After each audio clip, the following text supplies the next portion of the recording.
At first, it seemed like just another cold wind coming from the east.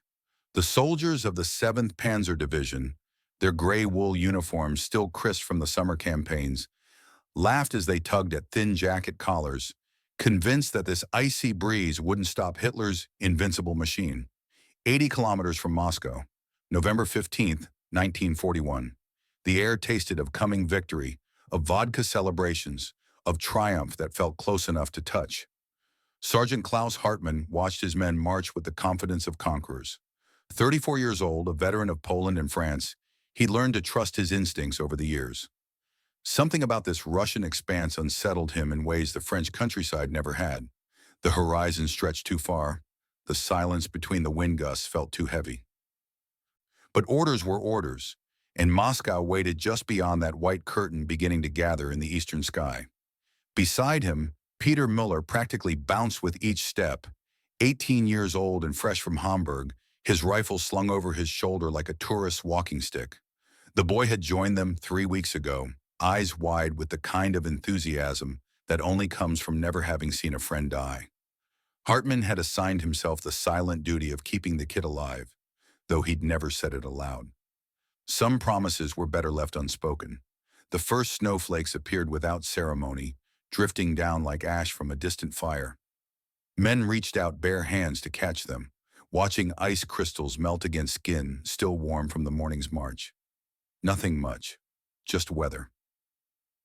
The kind of light dusting that reminded Hartmann of Berlin in early December, when his son would press his face against cold windows, waiting for enough accumulation to build a snowman. Peter caught a flake on his tongue, grinning. "Klaus, look at this. I've never seen snow this early. Is it always like this in Russia?" Hartmann didn't answer immediately. The sky had shifted from pale blue to something heavier, a gray blanket descending like a curtain on the final act of a play no one had rehearsed. He'd seen strange weather before, but this felt different. The air pressure changed, his ears popped. Somewhere in the distance, a crow called out once and went silent. The snow fell and didn't stop. Within an hour, the dirt roads that had carried them across half a continent began to disappear beneath accumulating white. Truck tires churned through mud that quickly hardened, each rotation becoming more labored than the last. The wind picked up, not howling yet, but building towards something, a low whistle that sounded almost like voices hidden in the gray distance. By midday, the advance had slowed to half speed. Boots sank into snow that reached past ankles, then climbed towards shins. Each step required lifting, planting, lifting again, a rhythm that transformed marching into a kind of vertical swimming. Men who'd crossed entire countries in weeks now measured progress in meters. The officers consulted maps that showed roads and landmarks, all of which had vanished beneath the white carpet. Lieutenant Schaefer shouted orders over the wind, his voice carrying less authority than usual, as if he too sensed something fundamental shifting in the air around them. "We're still on schedule. Moscow falls within the month. This snow is nothing. Keep moving." But the engines disagreed. The first Opel Blitz truck coughed to silence just after noon, steam rising from its hood like a dying breath. The driver, a thick-necked man from Bavaria named Werner, cranked the ignition again and again, each attempt weaker than the last. Nothing. The diesel had begun to thicken in the cold, turning from liquid to something closer to paste, choking the fuel lines with viscous sludge. Other drivers gathered around, offering advice that ranged from practical to desperate. Try heating the block. Pour hot water over the engine. Light a fire underneath. They tried everything, improvising with matches and scraps of newspaper, blowing hot breath into frozen mechanisms, as if warmth from human lungs could resurrect metal and oil.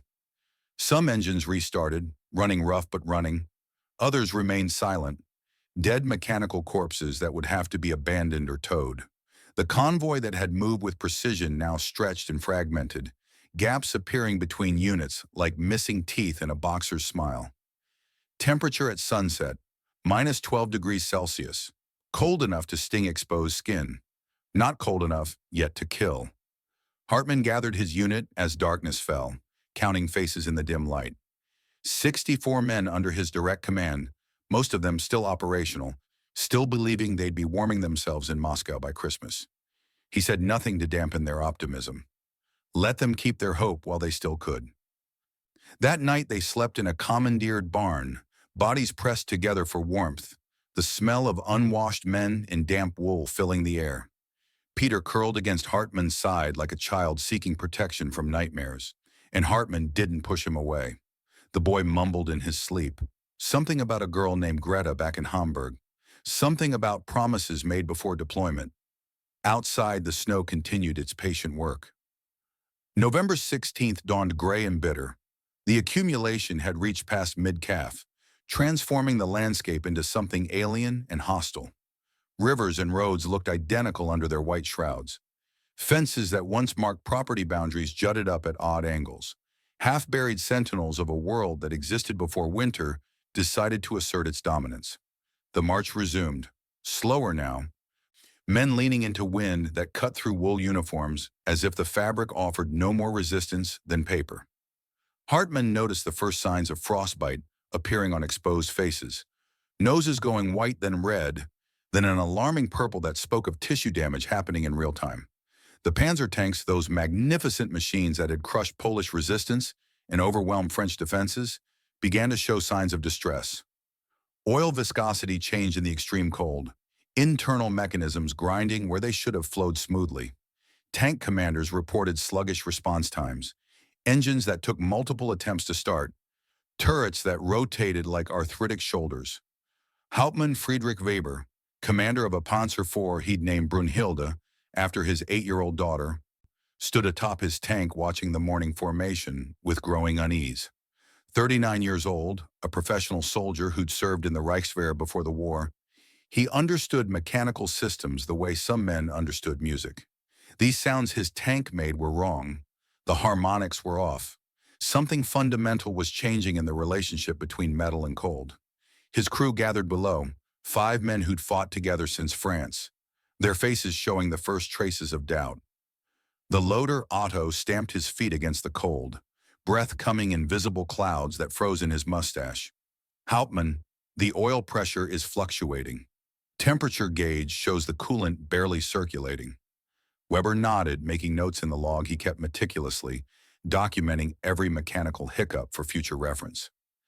Assuming there was a future where such documentation mattered, we'll monitor it, keep the engine warm whenever we stop. We faced worse, but they hadn't, and Weber knew it, though he wouldn't say it aloud. Command authority required projecting confidence even when doubt gnawed at your spine. November 18th brought the first confirmed death from exposure. A private from the 106th Infantry Division, a 20-year-old from Munich who'd complained of numbness in his extremities, simply failed to wake up. His tent mates found him in the morning, sitting upright with his back against a tree, eyes open and glazed with frost, fingers locked around a photograph of a woman no one recognized. The news spread through the ranks like illness, a quiet pandemic of realization. The cold could kill, not just wound, not just inconvenience, but actually terminate life as efficiently as any bullet. Men began checking their hands obsessively, rubbing them together, blowing hot breath onto numbed fingers, watching for the telltale white patches that preceded tissue death. By November 20th, the 7th Panzer Division had lost 38 vehicles to mechanical failure. Tanks sat abandoned along the route of march, their crews redistributed to other units or forced to continue on foot. The mighty armored spearhead that was supposed to pierce Moscow's defenses now looked more like a wounded animal dragging itself forward through hostile terrain. Hartmann noticed Peter's hands had started going numb during night watch. The boy flexed his fingers constantly, trying to maintain circulation, but the cold stole warmth faster than metabolism could generate it. Small cuts on his knuckles refused to heal, scabbing over, then cracking open again each time he bent his fingers. "Keep them moving," Hartmann told him, demonstrating the circular motion that helped maintain blood flow. "Don't let them go still. Movement is life out here." Peter nodded, face pinched with cold and something else, something that looked like the first stirrings of real fear. "Sergeant, how much longer until Moscow?" Hartmann looked at the white expanse ahead, landmarks erased, distances impossible to judge. "Could be days, could be weeks. High command says we're on schedule." "But you don't believe that," Peter said, not quite a question.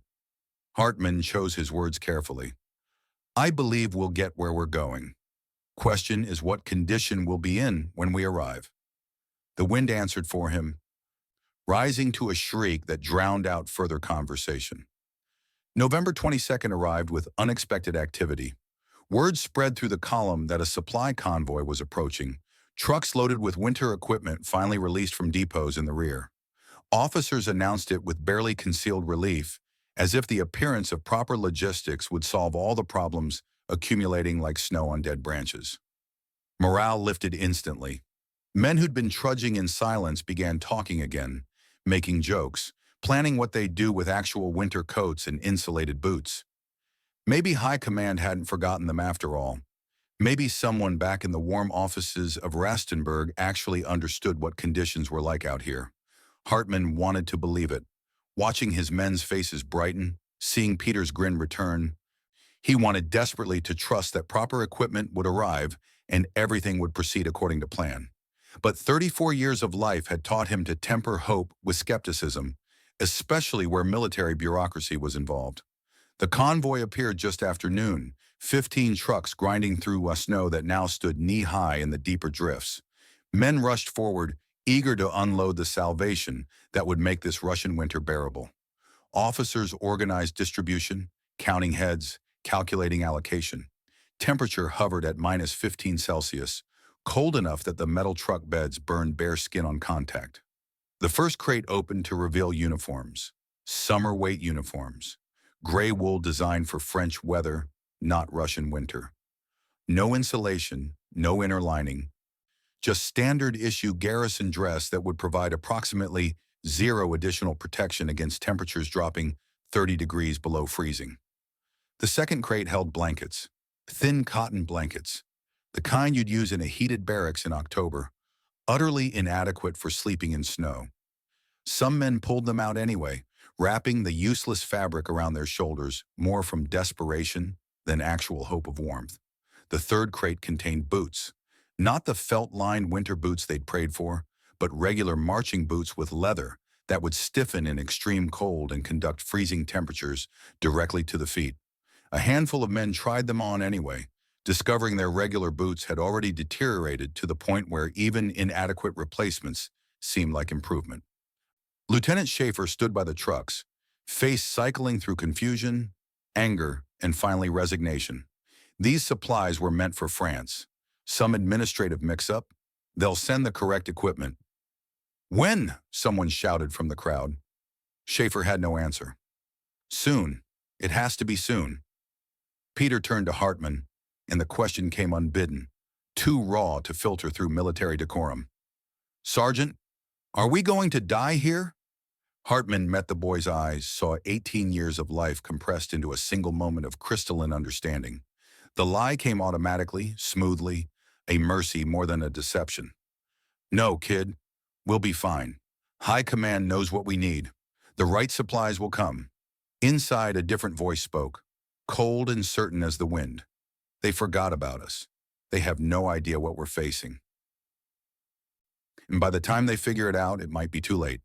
Temperature at sunset November 22nd, -18°C and still dropping. The body's protest began quietly, insidiously, with sensations so subtle they could be mistaken for tiredness or poor circulation. Fingers that tingled during morning formation, toes that ached during the midday march, patches of skin that went numb and then screamed back to life when pressed against something warm. Hartmann watched it spread through his unit like a slow-motion plague. First the extremities, always the extremities, evolution having decided that fingers and toes were acceptable sacrifices to preserve the core. Men's hands began to swell, knuckles disappearing under puffy inflammation that made gripping a rifle difficult. Noses turned colors that belonged in an artist's palette, white fading to purple fading to black. The progression followed a predictable pattern. Tingling gave way to numbness. Numbness gave way to pain, an incandescent burning that felt like touching fire while being frozen solid. Pain gave way to terrible silence, the moment when nerve endings stopped sending signals because there was nothing left to signal from. Dead tissue didn't hurt. That's when you knew you'd crossed from injury into amputation. By November 24th, the medical tents reported 156 cases of second-degree frostbite in the 106th Infantry Division alone. Field doctors, overwhelmed and undersupplied, did what they could with limited resources. Amputations performed with instruments that had to be heated between procedures to prevent them from freezing to damage flesh. Dr. Wilhelm Becker, 45 years old and a practicing physician for 2 decades before the war, stood in his surgical tent looking at hands he could no longer save.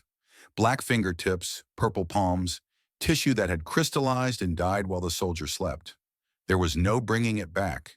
You could no more resurrect frozen flesh than you could unbreak an egg. "I'm amputating more than treating," he muttered to his assistant, a young medic who'd gone pale watching the procedure. "This isn't medicine. This is butchery." But he kept cutting, because leaving dead tissue attached meant gangrene, and gangrene meant death.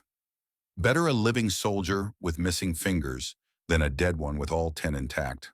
The logistics system, that magnificent German organizational machine that had fed and moved millions of men across half of Europe, began to fragment under the strain. 3 separate systems had to align perfectly for the Wehrmacht to function: rail, road, and animal transport. All 3 were failing simultaneously. The railroad problem was fundamental and unfixable. Russian rail gauge measured 89 millimeters wider than European standard. Every kilometer of advance required conversion, rails ripped up and relayed, work that demanded precision and time, and tools that cooperated with their users. At minus 20 degrees, metal tools stuck to bare hands like magnets, tearing skin away when pulled free. Engineers worked with wrapped handles and thick gloves, efficiency dropping to a fraction of normal speed.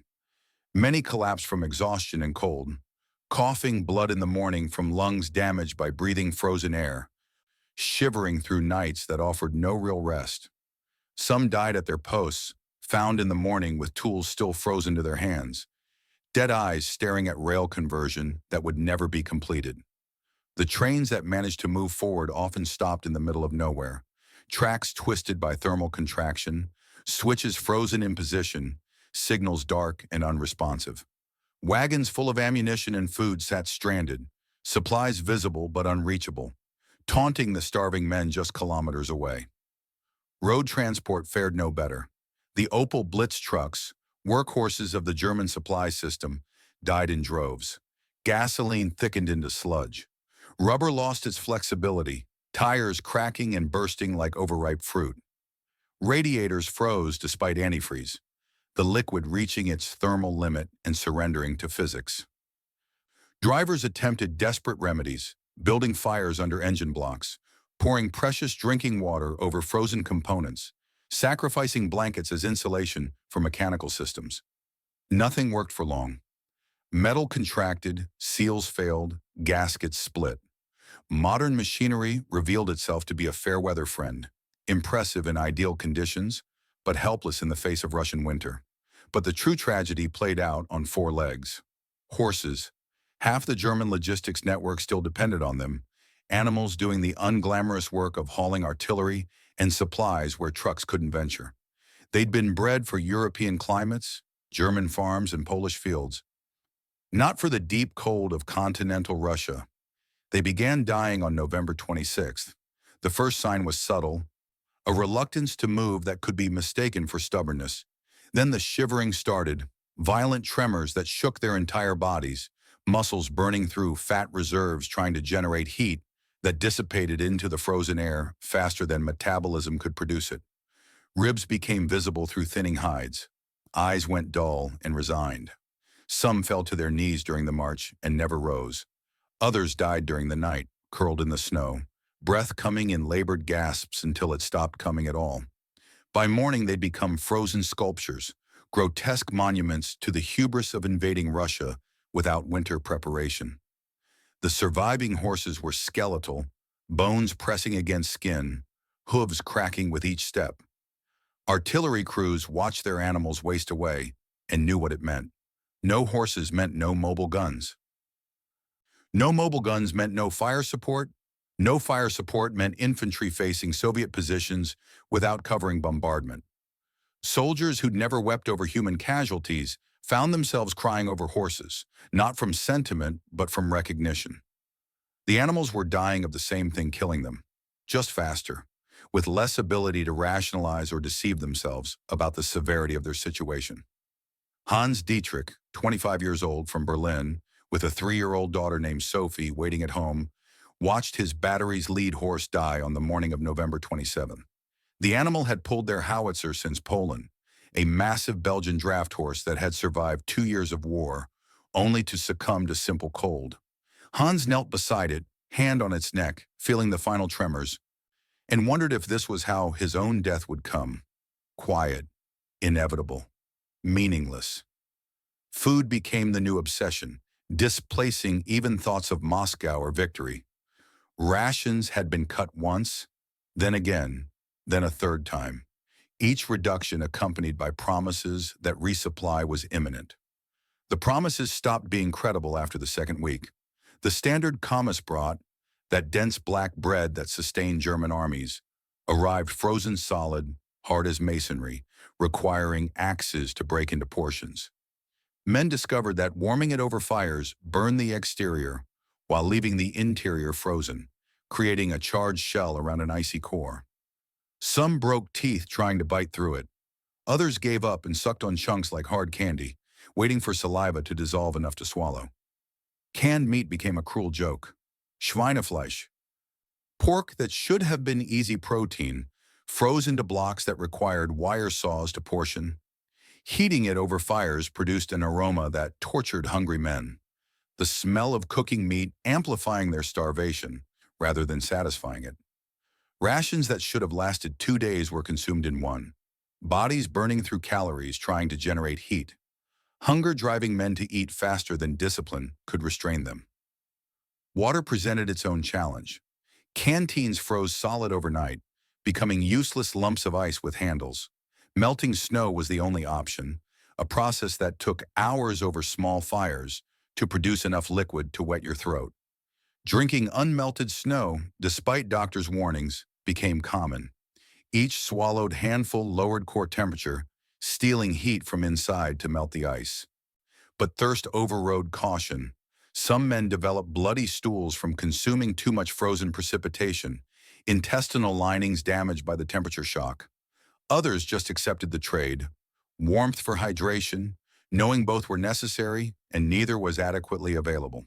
By November 28th, the 7th Panzer Division was operating at 62% combat effectiveness, a number that looked reasonable on paper, but translated to cold reality as dead men frozen in their positions, vehicles abandoned for lack of fuel or crew, and soldiers too weakened by hunger and cold to perform basic military functions.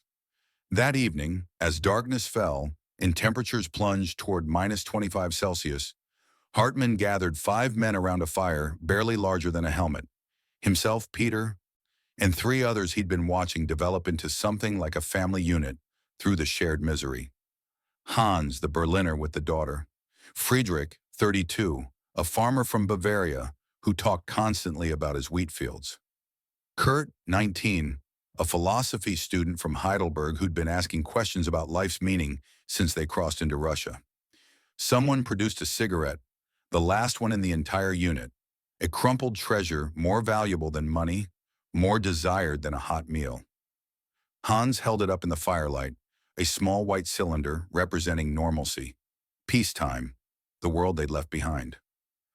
"We share it," he said, not quite a question. No one disagreed.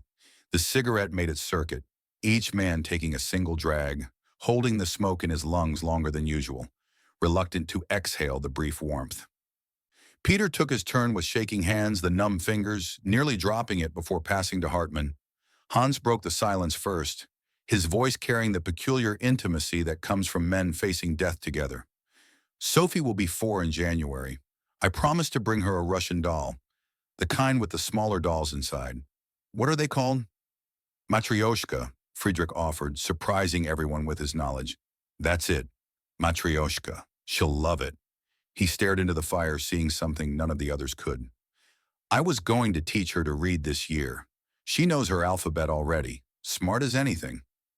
Friedrich picked up the thread. grateful to talk about anything except their current reality. I should be harvesting now. Late harvest, but the wheat would be ready. Instead, I'm freezing in Russia. He laughed, a bitter sound that held no humor. My father always said I had no sense. Guess he was right. Kurt, the philosophy student, contributed his piece with the earnestness only a 19-year-old can muster.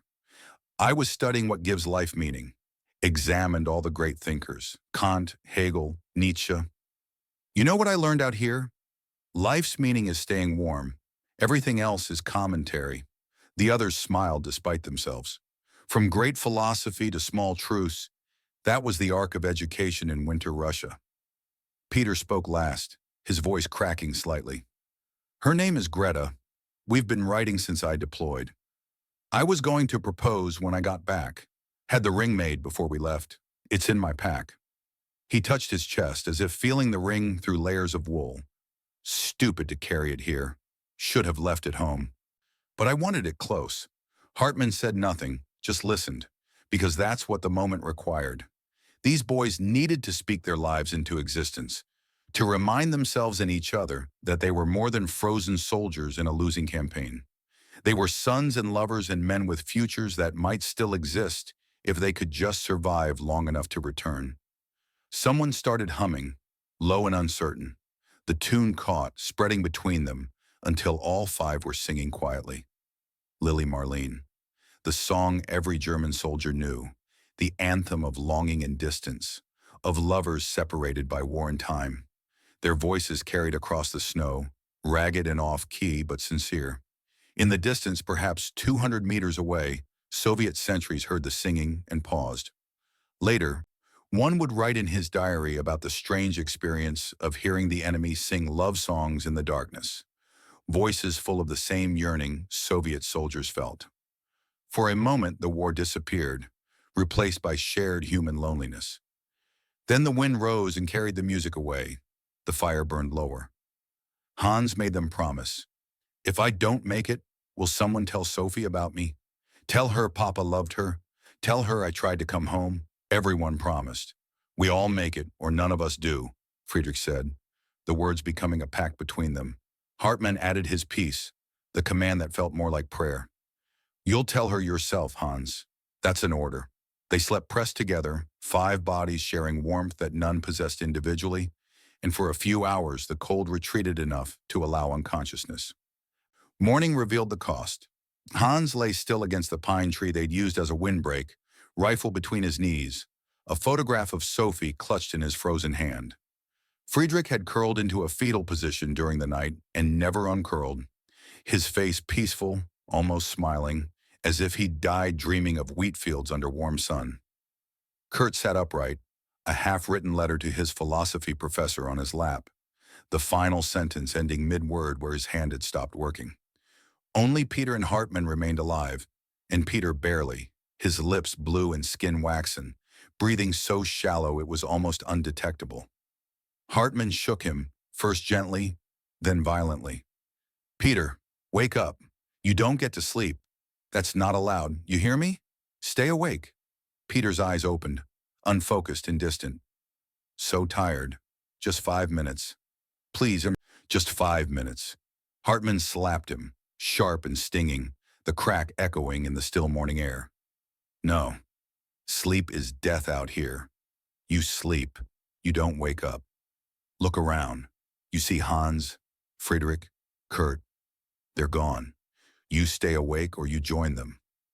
The cruelty in his voice was calculated, desperate, the only tool he had left. Peter's eyes focused, tears freezing on his cheeks as understanding arrived. The others are dead? Hartmann nodded, already going through their pockets, taking identification papers, gathering what little they had that might matter to families back home. Taking Hans's photo of Sophie, Friedrich's letters, Kurt's philosophy notes that would never become a thesis, small artifacts of extinguished lives. We need to move, he told Peter, voice gentler now. We stay here, we die here. Can you walk? Peter nodded. Though his movements were uncertain, limbs responding slowly to neural commands, Hartmann pulled him upright, steadied him, and together they left the bodies of their friends sitting in the snow, 3 frozen memorials to brotherhood and cold. November 29th arrived with a meteorological anomaly that felt like divine intervention. The temperature rose. Not dramatically, not warmth by any reasonable standard, but enough to notice. -8 degrees Celsius by mid-morning, the first time in a week the thermometer had climbed above -10. Men stopped marching to feel it, faces turned toward the sky like flowers seeking sun. The snow stopped falling. Actual light penetrated the cloud cover, pale and weak, but undeniably there. For the first time since mid-November, hope seemed justified by evidence rather than wishful thinking. Maybe the worst is over. The phrase spread through the ranks like gospel, each repetition adding conviction. Maybe this was just early winter, unusually harsh but temporary. Maybe Moscow was still achievable. Maybe Christmas at home was still possible. Officers cautiously shared the optimism, not willing to dampen morale that had been so scarce. Lieutenant Schaefer allowed himself a smile. Weather's turning. We push forward today, make up lost time. Some vehicles that had been stubbornly silent for days coughed to life, engines turning over with reluctant cooperation. Supply trucks moved again, forming convoys that looked almost orderly. The army remembered what it felt like to function as an army, rather than a mob of freezing refugees. Peter seemed to revive with the warmth, color returning to his face, movements becoming more coordinated. "See, Sergeant? We worried for nothing. It's warming up." "We'll be fine," Hartmann wanted to believe. The temptation to accept this reprieve as permanent was overwhelming, seductive in its simplicity. But something nagged at his instincts, a whisper of wrongness he couldn't quite articulate. During the midday break, he approached a Russian peasant who'd been watching the German column from a safe distance, an old woman wrapped in layers of wool and fur that spoke of generations living in this climate. Through a translator, a reluctant private who spoke basic Russian, Hartmann asked his question, "Will it stay warm?" The peasant woman studied him with eyes that had seen too many winters to count. She laughed, a sound without humor, and spoke words the translator struggled to render. "This is Eye of Storm. Real winter comes tonight." "How do you know?" Hartmann pressed. She gestured at the sky. "Too clear. The wind. Too quiet. Nature is gathering strength. You have perhaps until sunset. Then it comes. The real cold. Not like before. Worse." Hartmann thanked her, offered cigarettes she refused, and returned to his unit with new dread settling in his gut. He reported to Lieutenant Schaefer, who dismissed it immediately. "Superstitious peasant nonsense. Temperature is rising. Meteorological fact. You're spreading panic, Sergeant. Permission to prepare my unit anyway, sir." Schaefer waved him away, irritated. "Do what you want, but stop with the doomsaying." Hartmann gathered his remaining men, 23 now after losing Hans and Friedrich and Kurt, and too many others he'd stopped counting. He said nothing about peasant warnings or instinct. Just gave orders. Gather extra firewood. Double what you think you need. Sleep in groups, minimum 4 men. Share body heat. Eat all your rations tonight. Don't save anything. Peter questioned him privately. "Why so worried? It's warming up." "Everyone says so." Hartmann met his eyes, saw the hope there, and couldn't quite kill it. "Just do as I say, kid. Trust me." Sunset came early, as it does in late November at northern latitudes. The temperature had held steady at -8 degrees through the afternoon, maintaining the illusion of improvement. Men prepared for night watch with more confidence than they'd felt in days. Then the sky changed.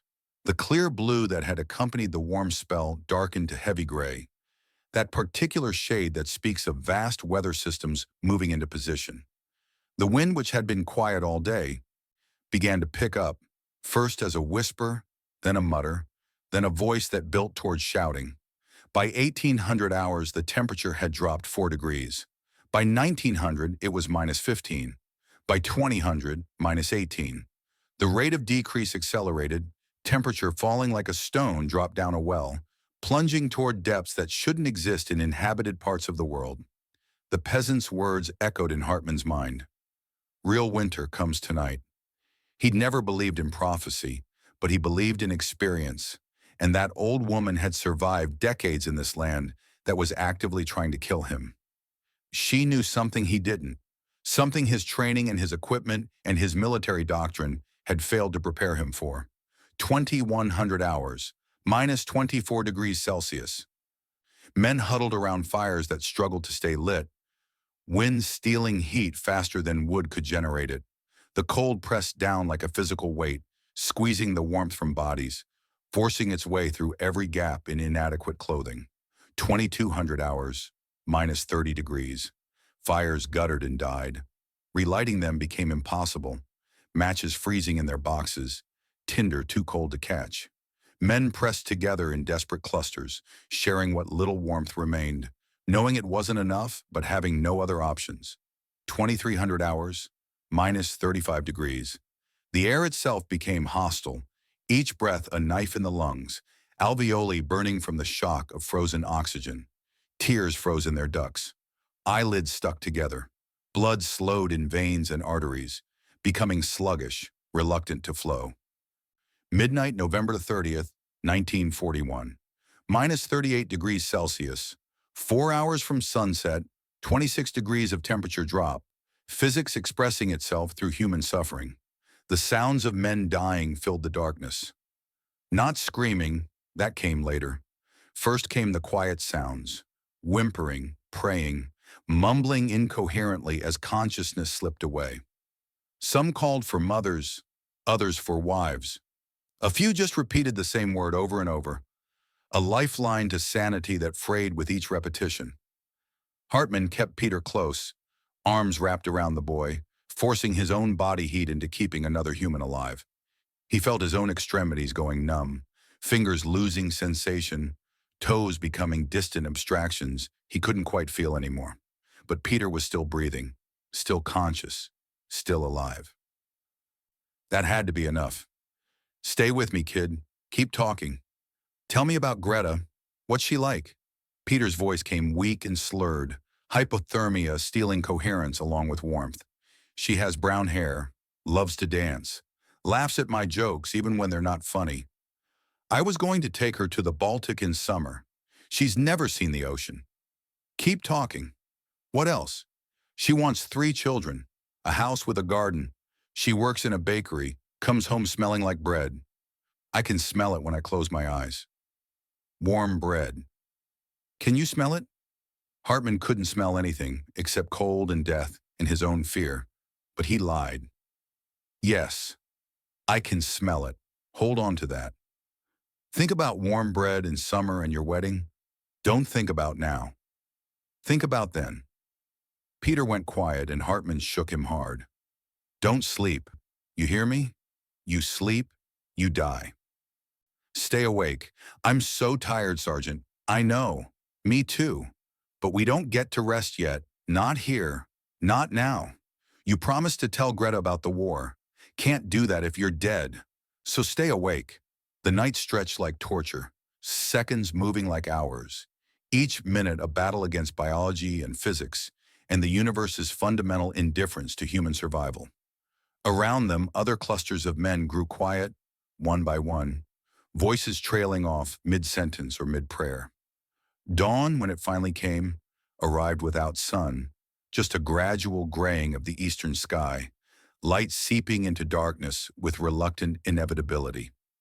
Hartmann opened his eyes, eyelashes crackling with frost, and saw the landscape transformed into a nightmare of white and black and red. Bodies everywhere, sitting, standing, lying curled. Frozen in the exact positions of their final moments, one with hand outstretched, another face down, a third on his back, arms spread wide like an inverted crucifix. The snow had drifted around them during the night, creating gentle mounds that almost looked like natural features of the terrain until you looked closer and saw the human shape beneath. Hartmann counted his unit, started with 23 men last night. 14 remained alive this morning, 9 dead in 8 hours. 39% casualties from cold alone. No enemy contact, no combat, just weather expressing its dominion over human ambition. Peter stirred against him, alive, conscious, miraculously intact. We made it? Hartmann nodded, not trusting his voice yet. We made it. The sergeant stood on numb legs, looking across the devastation. Other units had suffered similarly or worse. The 23rd Infantry Division, camped half a kilometer away, showed even more carnage. Bodies clustered around dead fires, men who'd frozen trying to warm themselves, ice claiming them despite their desperate efforts. Lieutenant Schaefer emerged from his shelter, face shocked into vacancy, unable to process the scale of loss. He approached Hartmann, and for the first time in his career, the officer looked uncertain, command authority cracking under the weight of circumstances beyond his training. Sergeant, what do we do? Hartmann had no answer that would help, but he offered what he could. We count the living, bury the dead if the ground allows. And we keep moving, because stopping means joining them. In the distance, through the morning mist, movement caught Hartmann's eye. White shapes against white background, gliding across the snow with impossible speed. Silent, efficient, deadly. Soviet ski troops. The enemy had arrived and the Germans could barely stand, much less fight. The two-pronged assault had begun. Cold from above, Russians from ahead, and the Wehrmacht caught between like a nut in a vise, pressure building from both sides. Hartmann pulled Peter close, his voice low and urgent. They're here, and we can't even stand up to fight. The white abyss had opened its mouth. The Wehrmacht was falling in. December 5th dawned without sun, only a dirty gray light filtering through clouds that hung low enough to touch. The temperature had stabilized at minus 48 degrees Celsius near Klin, the coldest reading anyone could remember. Thermometers struggling to register numbers that belonged in Siberian wastes, not battlefields 80 kilometers from Moscow. The air possessed weight, a physical presence that pressed down on everything, transforming simple breathing into labor. The panzer divisions arrived at the front like wounded giants, their approach announced by the grinding of tracks that should have roared, but instead whined with mechanical distress.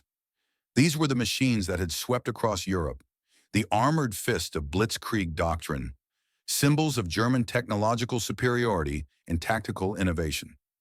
Now they crawled forward hesitantly, metal bodies betraying the flesh inside. Hauptmann Friedrich Weber stood beside his Panzer IV, watching engine steam dissipate into frozen air. Brunhilde had carried him from France to the gates of Moscow, her diesel heart beating strong through every engagement, every advance, every victory that now seemed to belong to another lifetime. This morning she refused to start.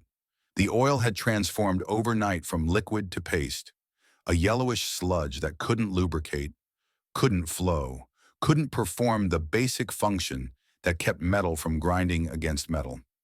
His crew had tried everything, heating the block with fires built underneath, pouring precious drinking water over frozen components, even urinating on the engine housing, desperation overcoming dignity in the futile hope that body temperature liquid might restore function.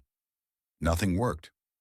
Brunhilde sat silent, her 50-millimeter gun pointing accusingly at the gray horizon, impotent steel that might as well have been a monument for all the tactical value it offered. Weber's crew gathered around him, 5 men who'd fought together since the breakthrough at Sedan, faces showing the erosion that cold and fear and exhaustion carve into human features. His gunner, a precise man from Munich named Dieter, spoke first. Hauptmann, radiator froze and cracked during the night. Coolant's gone. Even if we get her started, she'll overheat and seize. The loader, Otto, 35 years old with a wife and bakery waiting in Munich, stamped feet against cold that penetrated felt boots as if the insulation were imaginary. Engine block might be cracked too. Heard it groaning around 0300. Metal contracting. The tolerances are shot. Weber made notes in his log documenting mechanical failure with the thoroughness of a man who still believed documentation mattered, who still operated as if there would be a future where these details could inform better engineering, improved design, lessons learned for next time. Assuming there was a next time. The driver, Klaus, 22 with a daughter he'd never met, born 3 weeks after deployment, finally voiced what everyone thought. Sir, with respect, this tank is dead. We're not. Weber looked at Brunhilde, his hand resting on armor that conducted cold like a promise of death. I know we should abandon her, Klaus continued, emboldened by necessity. Find shelter, join an infantry unit. Something. The other crew members nodded, a silent vote on survival versus duty, pragmatism versus principle. Weber understood their logic. Staying with a dead tank in minus 48-degree weather violated every survival instinct evolution had programmed into the human brain. But he'd commanded this machine for 2 years, had named her after his daughter, had lived inside her steel skin through Poland and France and the endless Russian steppe. You didn't just walk away from that kind of relationship, even when rationality demanded it. This tank came with me from the beginning, he told them, voice steady despite the screaming internal conflict. I won't abandon her like garbage on the roadside. Hauptmann, Dieter pressed, we're going to die in here. The temperature's still dropping. No engine means no heat. We freeze in 12 hours, maybe less. Then you have a choice to make. Weber met each man's eyes in turn. I'm staying. Brunhilde is my responsibility, my command. I don't leave my post, but you can. That's not desertion, that's survival. I won't judge you for it. The crew looked at each other, having the conversation without words that men who've lived in close quarters develop. Klaus spoke for the group. I have a daughter I've never held. I want to live long enough to meet her. Then go, Weber told him, the permission genuine, free of resentment. Live. Tell them Brunhilde fought until the end. Tell them her crew did their duty. I'm staying, Otto announced, surprising everyone, including himself. Someone should keep you company, Hauptmann. Not right, you dying alone. Weber gripped his shoulder, gratitude too large for words. The others gathered personal items, photographs and letters and small talismans they'd accumulated, preparing to abandon the tank that had been their home and fortress. Klaus approached Weber last, holding out a photograph. My daughter. Her name is Anna. If you survive somehow and I don't, tell her about me. Weber took the photo, a newborn's face creased and alien in the way of all infants, and nodded. I will. Now go. That's an order. They left at 0800, 3 figures trudging through snow toward a cluster of buildings that might offer shelter, might offer warmth, might offer continued existence. Weber and Otto watched until they disappeared into the white, then climbed back inside Brunhilde's frozen interior. The tank, designed to be cramped with 5 men, felt cavernous with 2. Every surface radiated cold, metal conducting away what little warmth their bodies produced. Sitting on the hull was like pressing against ice. Touching anything with bare skin meant leaving flesh behind. The interior had become a crypt, waiting patiently for its occupants to become its permanent residents. Otto tried to make a fire using torn notebook pages and diesel fuel, the small flame providing brief psychological comfort, if not actual warmth. Carbon monoxide built up quickly in the enclosed space, forcing them to crack the hatch, which let in wind that killed the fire and stole the heat faster than it had accumulated. We're going to die, aren't we? Otto asked, not seeking reassurance, just stating probability. Weber considered lying, but decided truth was the only currency worth trading when time ran short. Yes, probably. Unless the temperature rises or relief arrives, neither seems likely. Otto nodded, accepting it the way you accept any inevitable thing once pretense becomes too exhausting to maintain. Then we should talk. Pass the time. Tell me about your daughter, the real one. Weber pulled out a photograph worn soft from handling, an 8-year-old girl with his eyes and her mother's smile, standing in their garden in Stuttgart. Brunhilde, she's curious about everything, asks questions I can't answer. Why is the sky blue? Where do stars come from? What happens when we die?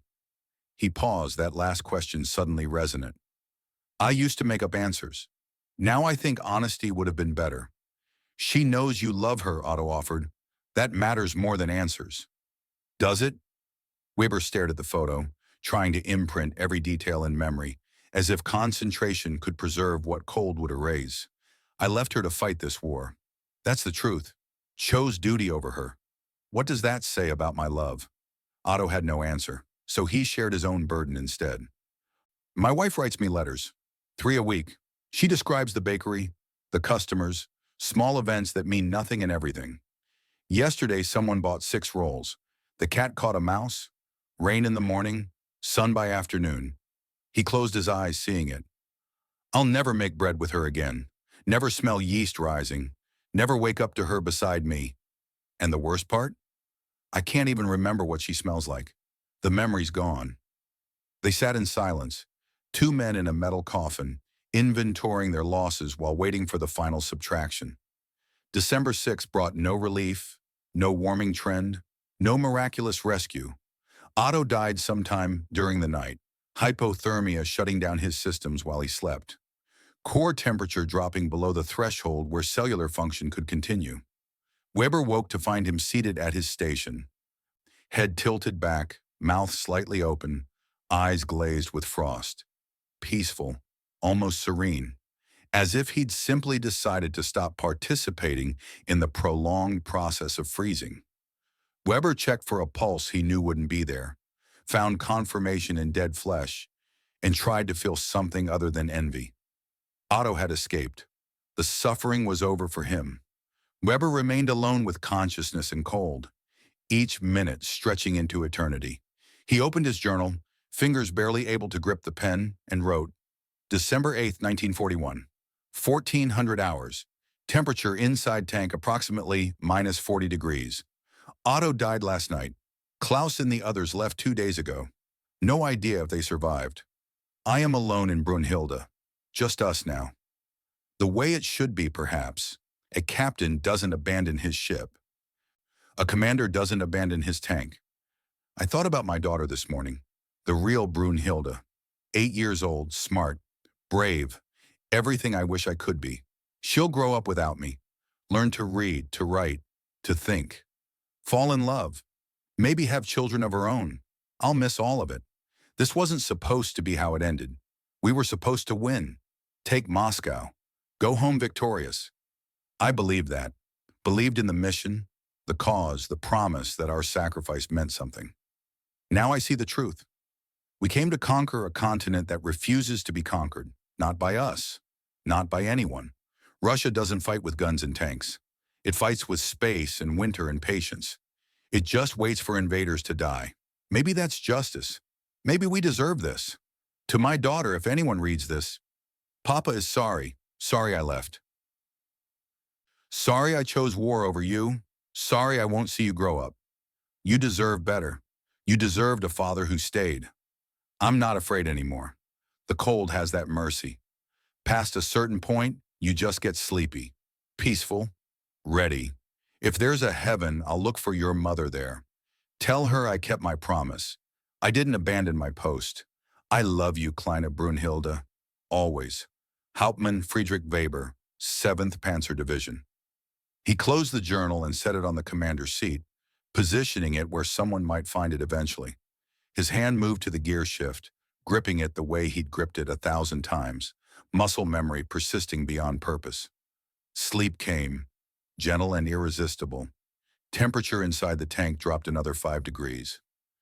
Weber's breathing slowed, each inhalation shallower than the last, until it stopped entirely. He froze in position, hand on gear shift, eyes open but unseeing, body becoming one with the metal that surrounded him. Outside, Soviet patrols reported a lone Panzer IV sitting immobile near the road. They approached cautiously, weapons ready, expecting resistance. Found none. Lieutenant Dmitry Volkov climbed onto the hull, peered through the open hatch, and saw the frozen tableau inside. He read the journal, his German adequate for translating the final words, and stood silent for a long moment. Then he gave orders. Leave him. This man earned his rest. No looting. Mark this position. When the war ends, someone should know where he died. His men obeyed, uncomfortable with showing respect to the enemy, but understanding why it mattered. Some deaths transcended politics. Some sacrifices demanded acknowledgement regardless of whose flag you served. The Wehrmacht's armored strength, once measured in hundreds of operational tanks, had shrunk to double digits. Across Army Group Center, crews reported identical problems: frozen oil, cracked blocks, dead batteries, tracks that wouldn't move, turrets that wouldn't traverse, guns that couldn't fire. The panzer divisions existed on paper, present in unit rosters and tactical maps, absent from the battlefield in any meaningful capacity. 11.8% operational. The rest were monuments to hubris and failed logistics, scattered across the Russian steppe like modernist sculptures in a gallery of military futility. While the Wehrmacht fought its losing battle against machinery and temperature, the Red Army emerged from positions that had seemed empty, materialized from snow and forest, and the vast expanse that had swallowed German momentum. They weren't just surviving winter. They were part of it, moving through the cold with the ease of predators in their natural environment. The soldiers came on skis, wide planks that distributed weight across snow instead of sinking through it. Short men, stocky, with the build evolution designs for cold climates, high-calorie burn metabolisms, and compact frames that conserved heat. They wore telegraiki, quilted jackets that trapped warm air in layers. Valenki boots of felt that insulated better than leather ever could. Fur hoods that covered everything except eyes that had learned to see through Siberian blizzards. They carried PPS-41 submachine guns, drums loaded with 71 rounds, reliable in conditions that turned German weapons into clubs. Finnish puukko knives hung at their waists, blades that held an edge in cold that made German steel brittle. They moved in silence, no shouting, no war cries, just the soft whisper of skis across snow and the rhythmic breathing of men who knew exactly where they belonged. From Yakutsk, from Chukotka, from places where winter lasted 8 months and summer was a rumor. These were the Siberian divisions, men for whom minus 40 degrees constituted normal, bearable, survivable. What killed Germans was simply weather to them. The attack on Klin began at 0500, December 7th, darkness absolute and temperature hovering at minus 45 Celsius. The 98th Infantry Division, already reduced to 60% strength by cold casualties, held positions they dug with pickaxes in ground frozen hard as concrete. 850 men against what reconnaissance estimated as 2,000 Soviets. But numbers lied when one side could barely stand and the other moved with winter's blessing. The ski troops came first, white phantoms appearing 40 meters out, just shapes against slightly darker white. Motion detected more than seen. Their first volleys cut through the German lines with surgical precision, bullets finding gaps between inadequate cover, hitting men who couldn't maneuver in knee-deep snow. Soldiers fumbled with weapons, fingers too numb to feel triggers. Bolts frozen despite the urine they'd poured into mechanisms at midnight. The Karabiner 98K, pride of German infantry, jammed on the first round. Men worked bolts frantically, hands tearing skin on frozen metal, desperation overcoming pain that nerve endings could no longer accurately report. Behind the skiers came regular infantry, marching in formation through snow that barely slowed them, each man knowing exactly where to step, how to breathe, how to exist in cold that shouldn't permit human life. They wore thick coats, proper boots, equipment designed for the environment instead of adapted in panic. This was their land, their winter, their war. Soviet artillery began its work, Katyusha rockets screaming overhead, the sound terrifying even to men who'd heard every instrument in the orchestra of death. Explosions walked through German positions, each detonation throwing up geysers of white mixed with black earth and red tissue, abstract art painted in organic materials. German artillery tried to respond. Frozen mechanisms resisted. Gun crews worked with hands wrapped in rags, trying to load shells into breeches that had contracted in the cold. Clearances reduced to zero, metal refusing to accept metal. Some guns fired one round, some fired none. The Soviets, with equipment that functioned in conditions it was designed for, fired continuously.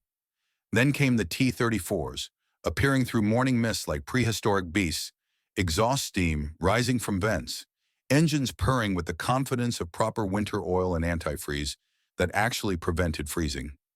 Wide tracks distributed weight that let them cross snow German panzers couldn't navigate. Sloped armor deflected rounds from German anti-tank guns, the few that still function. Each T-34 shot produced a flower of fire against the white landscape. A German position transformed into crematorium, metal fragments and burning flesh marking where defenses had been.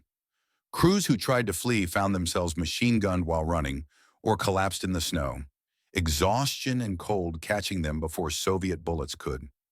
The 98th Infantry Division broke after 90 minutes, unit cohesion dissolving into individual survival instinct, men running in whatever direction offered hope of escape. Most ran toward the rear, some ran toward the Soviets, arms raised, shouting words they hoped meant surrender. A few just stopped, sat down in the snow, and waited for whatever came next.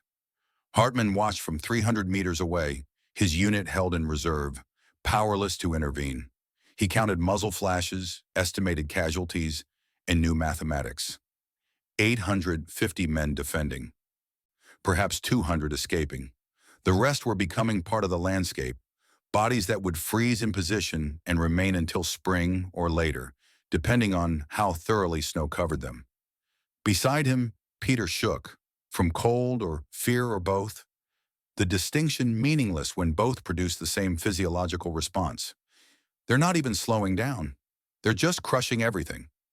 Hartmann nodded, had no words that would make the observation less true.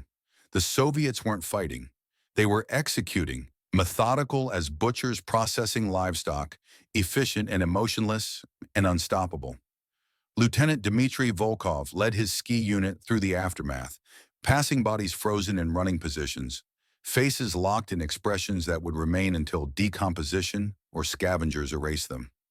29 years old, a history teacher before the war, he joined to avenge his brother Ivan, killed at Smolensk by Germans who'd probably died themselves by now, revenge eating itself in circular consumption.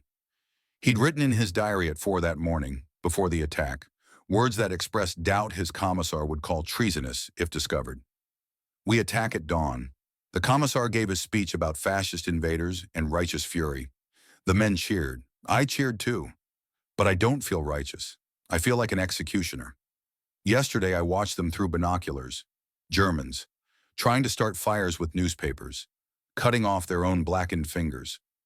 One was crying, hugging himself, rocking back and forth. He looked like Ivan. Same age, same build, same lost expression. Is this revenge?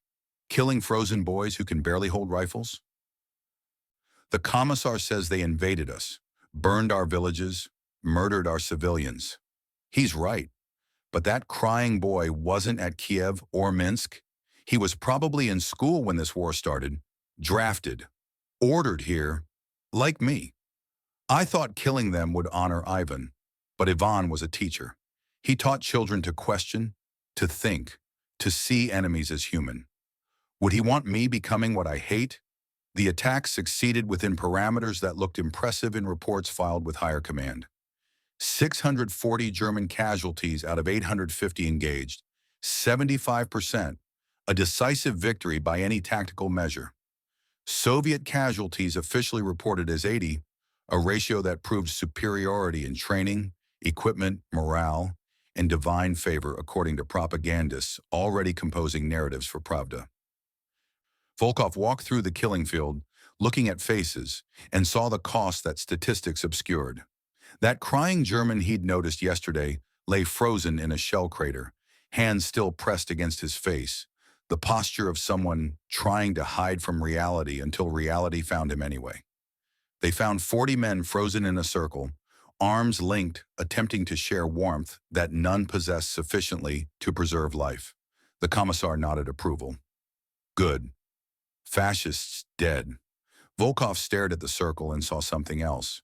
Brotherhood, desperation, humans facing extinction together rather than alone. One German still breathed, barely more biological reflex than conscious existence. Both legs black with gangrene, tissue dead to mid-thigh, system shutting down in stages. He saw the Soviet soldiers approaching and managed words in broken Russian. Pожалуйста, kill me, pожалуйста. Young Private Alexei, 18 and on his third day of combat, looked at Volkov with the question obvious in his expression. What do we do, Lieutenant? Volkov felt the weight of it, this choice that would define something essential about his character. The German was dying already, Leaving him would mean hours or days of suffering that served no purpose except to prove the universe's indifference to human preference. Shooting him was mercy disguised as murder, or murder disguised as mercy, the distinction semantic when the bullet performed identical function regardless of motivation. I can't, Alexei whispered, understanding what Volkov hadn't said aloud. I'm not an executioner. Neither am I, Volkov replied, the words automatic, defense against the action he knew had to follow. Sergeant Grigory, 45 years old and veteran of the Finnish War, took Volkov's pistol without asking permission. He knelt beside the German, whose eyes focused with final clarity, recognition passing between soldier and soldier that transcended flags and politics and the causes men invoked to justify what they did. Danke, the German whispered, then added one more word. Mama. Grigory fired once, the shot echoing across snow that absorbed sound the way it absorbed heat and hope, and the boundaries between moral categories. He stood, returned the pistol, and spoke words that would haunt Volkov for decades. This is mercy, not murder. You'll understand when you're older. The commissar approached, broad face showing satisfaction inappropriate to the carnage surrounding them. Soft, Lieutenant, you're too soft. This is why we need hard men. The weak don't survive wars. Grigory stepped between them, protecting Volkov from criticism the way sergeants protect lieutenants when authority structures require defense. The boy's not soft, Comrade Commissar. He's human. There's a difference. That night, Volkov wrote by candlelight in a dugout that smelled of earth and unwashed bodies and the peculiar staleness that accumulates where men live underground. December 7th, 1941. 2000 hours. Today I killed 7 men, maybe more. Hard to count in chaos. One was a German officer organizing retreat, trying to save his men. He reminded me of Ivan. Same leadership quality, same desperate courage. I killed him anyway. Followed orders. Did my duty. We found 40 frozen in a circle, arms linked. One still breathing, begging to die. Sergeant Grigory did what I couldn't. Mercy kill. I keep thinking about that phrase. Mercy kill. 2 words that shouldn't go together, but describe something real. That German called for his mother at the end. Just like Ivan probably did. Commissar called me soft. Maybe I am. But I keep thinking, what if roles reversed? What if Ivan frozen, begging Soviet enemy for mercy? Would I want them to shoot him quick or let him suffer? I think I'd want quick, clean, merciful. We're winning. Moscow is saved. Motherland defending itself. Righteous war. So why do I feel like committing sins? Sergeant Grigory said wars make you do things that haunt you forever. But someone has to do them. Better men who feel guilt than men who feel nothing. I'll carry this guilt until I die. That German officer's face. That boy calling for mama. Is it worth it? Trading your soul for your country? Ask me when the war ends, if I survive. December 8th arrived with temperatures that continued their assault on human endurance.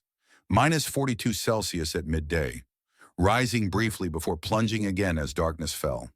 The Wehrmacht, receiving reports of losses that couldn't be sustained, requested permission to conduct tactical withdrawal, consolidate positions, shorten supply lines that had stretched beyond breaking. Permission denied.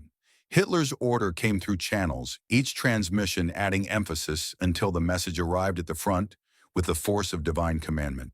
No retreat, not one step back. Every position will be held or every man will die holding it.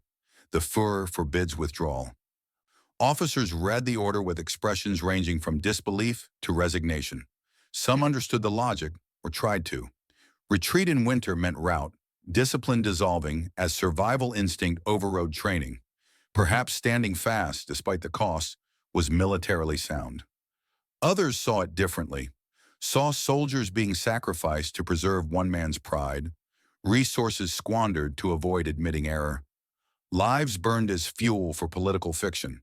But military culture didn't permit open disagreement, so the order flowed downward, reaching sergeants and corporals and privates who would implement it with their bodies. Hartmann heard it from Lieutenant Schaefer, whose voice carried undertones that rank wouldn't allow articulation. We hold, no matter what. Those are the orders. Hold with what? Hartmann asked, not quite insubordinate. merely requesting clarification of impossible directive. With whatever we have. Schaefer's face showed the strain of commanding men he was sending to certain death. Make them count the cost. Make every meter expensive. Make them bleed for it even if we can't stop them. That afternoon brought unexpected success, brief as summer and twice as precious. The 12th Panzer Division, with a handful of operational tanks and desperate infantry, caught a Soviet supply column moving carelessly through a narrow defile. The attack achieved complete surprise, destroying 15 trucks, capturing 200 prisoners, seizing an ammunition depot that had somehow reached the front intact. For 3 hours, the Wehrmacht remembered what victory felt like. Men ate Soviet rations, black bread and buckwheat that tasted like salvation compared to their own dwindling supplies. They wore captured coats, Russian winter gear that actually insulated. They laughed, told jokes, sang songs they'd abandoned weeks ago when humor died along with hope.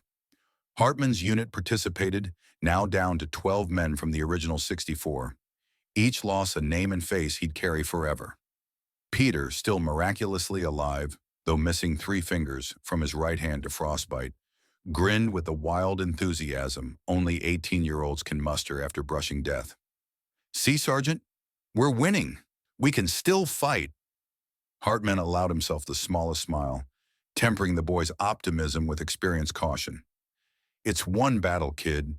Don't confuse tactical success with strategic victory." But even Hartmann felt it. The seductive whisper that maybe they could survive this. Maybe there was a path through the winter that didn't end in frozen death. They'd just proven German soldiers could still outfight Soviets when circumstances aligned properly. Perhaps holding positions was possible. Perhaps the worst had passed. The illusion lasted until 1800 hours when radio reports arrived. Soviet counterattack forming, 3 divisions, tank support. All gains must be abandoned. Retreat immediately. The order contradicted the standfast directive by hours. Proof that chaos reigned at command level, decisions made and reversed and made again, as officers improvised responses to situations no doctrine covered. But the practical effect was simple. They had to abandon warmth, abandon food, abandon the brief moment of control, and return to being hunted refugees. Worse, the Soviets knew their supplies had been taken. The pursuit would be personal now, angry, determined to exact payment for the humiliation. Every captured coat would be purchased in blood. Every eaten ration would cost lives. The 3-hour victory had generated a debt that would take days to pay. Peter's face fell, joy evaporating. "But we won." "No," Hartmann corrected, voice gentle but unyielding. "We delayed losing." There's a difference. The retreat from the counterattack position cost 40% of the attacking force, men caught in the open when Soviet artillery found them, or run down by T-34s that moved faster across snow than exhausted infantry could run, or simply abandoned because they couldn't keep pace, and stopping meant everyone died instead of just the slow. By nightfall, the tactical situation had deteriorated beyond the morning's position. They'd exchanged temporary advantage for permanent disadvantage, the arithmetic of combat turning negative faster than courage could compensate. December 9th brought another massive blizzard, visibility dropping to arm's length, wind screaming across the steppe, with voices that sounded almost human if you listened long enough. Men heard names being called, companions asking for help, mothers summoning sons home. The wind distorted sound and distance, scattered real voices and created phantom ones, until distinguishing actual from imaginary became impossible. Soldiers walked away from their units, following calls that promised shelter or rescue, or simply the end of endurance. They disappeared into white nothingness, and search parties sent after them often failed to return, the lost multiplying exponentially as each attempted rescue became another casualty. Peter collapsed during the afternoon march, legs giving out suddenly, body exceeding the limits exhaustion and malnutrition and cold had imposed. Hartmann caught him before he hit the snow, held him upright through will that physics should have overruled. "Kid, get up. You don't get to quit." "Can't." Peter's voice came weak and slurred, hypothermia stealing coherence. "Too tired.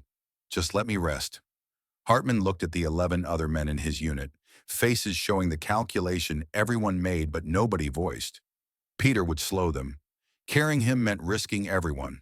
Leaving him meant one death instead of 12. The mathematics were obvious. The morality was impossible. Lieutenant Schaefer made it explicit. "Sergeant, we need to move. Now. We have orders to reach the reorganization point by midnight. We don't make it, we're all dead." The implicit command hung in the frozen air. "Leave him. Save the others. 1 for 11. Easy math. But Hartmann had promised to keep Peter alive. Had carried that promise since the boy joined them. Unspoken but absolute. Breaking it meant more than abandoning one soldier. It meant admitting the cold had killed something essential in himself. The part that made them men instead of animals. "He's one man," Schaefer pressed. "You have 11 others to save." Memory surfaced, unbidden. Hans saying, "We all make it or none of us do," before freezing in the night. Friedrich and Kurt dying while Hartmann survived. Weber staying with his tank while his crew escaped. Every example pointed the same direction. Sometimes the right thing was the impossible thing, but reality demanded compromise between right and possible. Hartmann knelt beside Peter, making the choice that would haunt him regardless of outcome. The morphine went into Peter's arm first, precious medicine saved for exactly this moment. Then the blanket, wrapped tight. Then the pistol, 6 bullets remaining, placed carefully in Peter's left hand, the one still functional. "If you can't take it anymore, you know what to do." Peter's eyes focused with terrible clarity. "You're leaving me." "I'm saving them," Hartmann replied. The honesty brutal because lies would be cruelty. 11 men. "I can't sacrifice them." "I understand." Peter's voice strengthened, rising from wherever reserves existed beyond exhaustion. "Actually, I do understand. They need you." "I'm slowing everyone down." "I'll come back for you," Hartmann promised, knowing the probability approached 0. "I swear it." Peter managed a smile, his face almost peaceful despite the circumstances. "Tell Greta I loved her. Tell her I was brave at the end, even if I wasn't." "You were brave," Hartmann told him, gripping the boy's shoulder. "Braver than me. You're giving us permission. That takes courage I don't have." "Go, Sergeant." Peter's final words carried unexpected authority, the 18-year-old giving orders to the 34-year-old veteran. "That's an order." Hartmann stood, turned, walked away. Didn't look back because looking back would break whatever resolve held him upright. The 11 others followed, silent, everyone processing the cost of continued existence. 50 meters away, a single gunshot cracked through the wind. Hartmann stopped, eyes closing, convinced Peter had used the pistol on himself. The guilt arrived immediately, comprehensive, permanent. He'd given the boy the means to commit suicide, facilitated it, provided the weapon and the permission and the morphine to make it easier. He kept walking because stopping wouldn't resurrect Peter or redeem the choice or change the mathematics that said 11 lives outweighed 1. The unit moved forward, each step purchased with pieces of humanity they'd never recover. Behind them, Peter remained where he'd fallen, unconscious from morphine and hypothermia. The gunshot having come from his last act of mercy, shooting a German soldier who'd been frozen nearby, still alive but beyond saving. The pistol fell from his hand as consciousness faded, and he knew nothing of the Soviet patrol that found him 2 hours later. Lieutenant Volkov approached the unconscious figure, checked for weapons, found none, and made a decision that contradicted commissar orders, but satisfied something deeper than policy. "Get him to the medic. This one lives." His men hesitated, surprised. "Why save fascists, Lieutenant?" "Because mercy travels both ways," Volkov answered, thinking of the German he'd shot at Klin, the one calling for his mother. "Tell your sergeant that. He'll understand."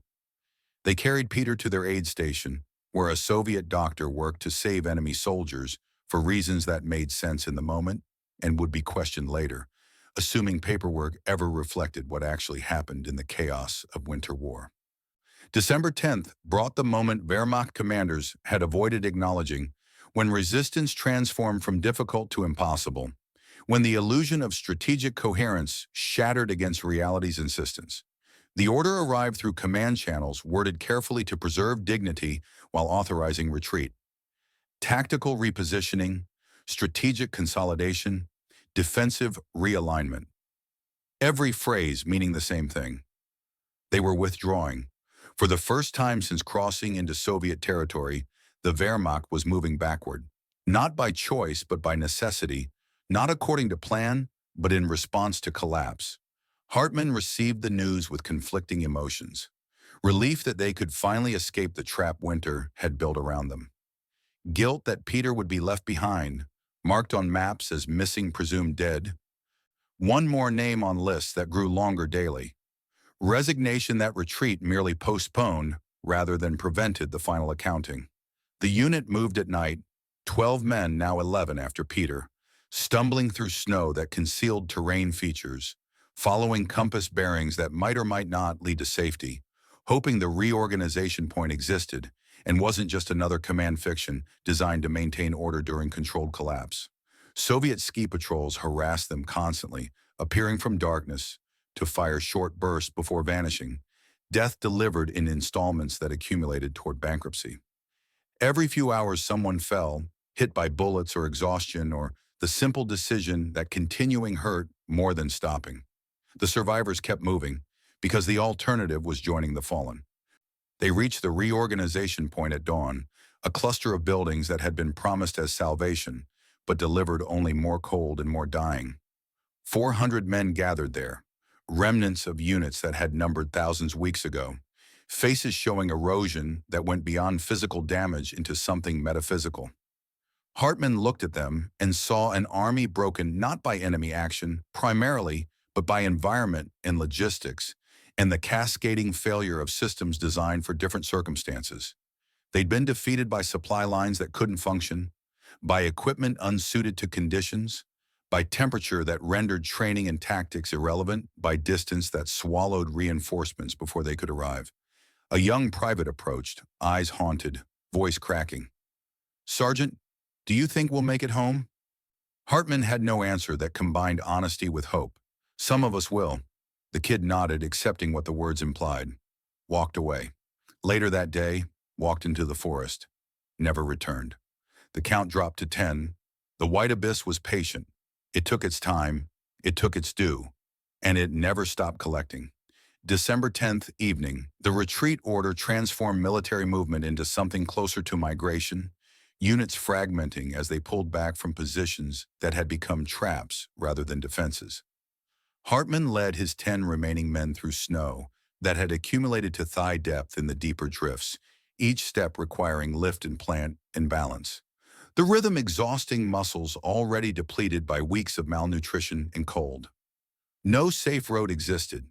The maps showed routes that snow had erased, landmarks that white uniformity had swallowed, reference points that might as well have been fictional for all the guidance they provided. Officers consulted compasses and dead reckoning, making educated guesses about direction, while hoping educated guesses would prove sufficient to avoid marching in circles until exhaustion claimed everyone. The Soviets pursued without haste, confident as wolves tracking wounded prey, applying pressure that prevented rest without committing to decisive engagement. Better to let winter and exhaustion do the work while conserving their own strength for the final collapse. Hartmann heard them before seeing them, the peculiar whisper of skis across snow, a sound that triggered visceral fear in every German who'd survived contact with Siberian units. White shapes materialized at 300 meters, fired disciplined bursts, vanished before return fire could be organized. 3 men fell in the first encounter. 7 remained standing. They couldn't stop to render aid or recover bodies.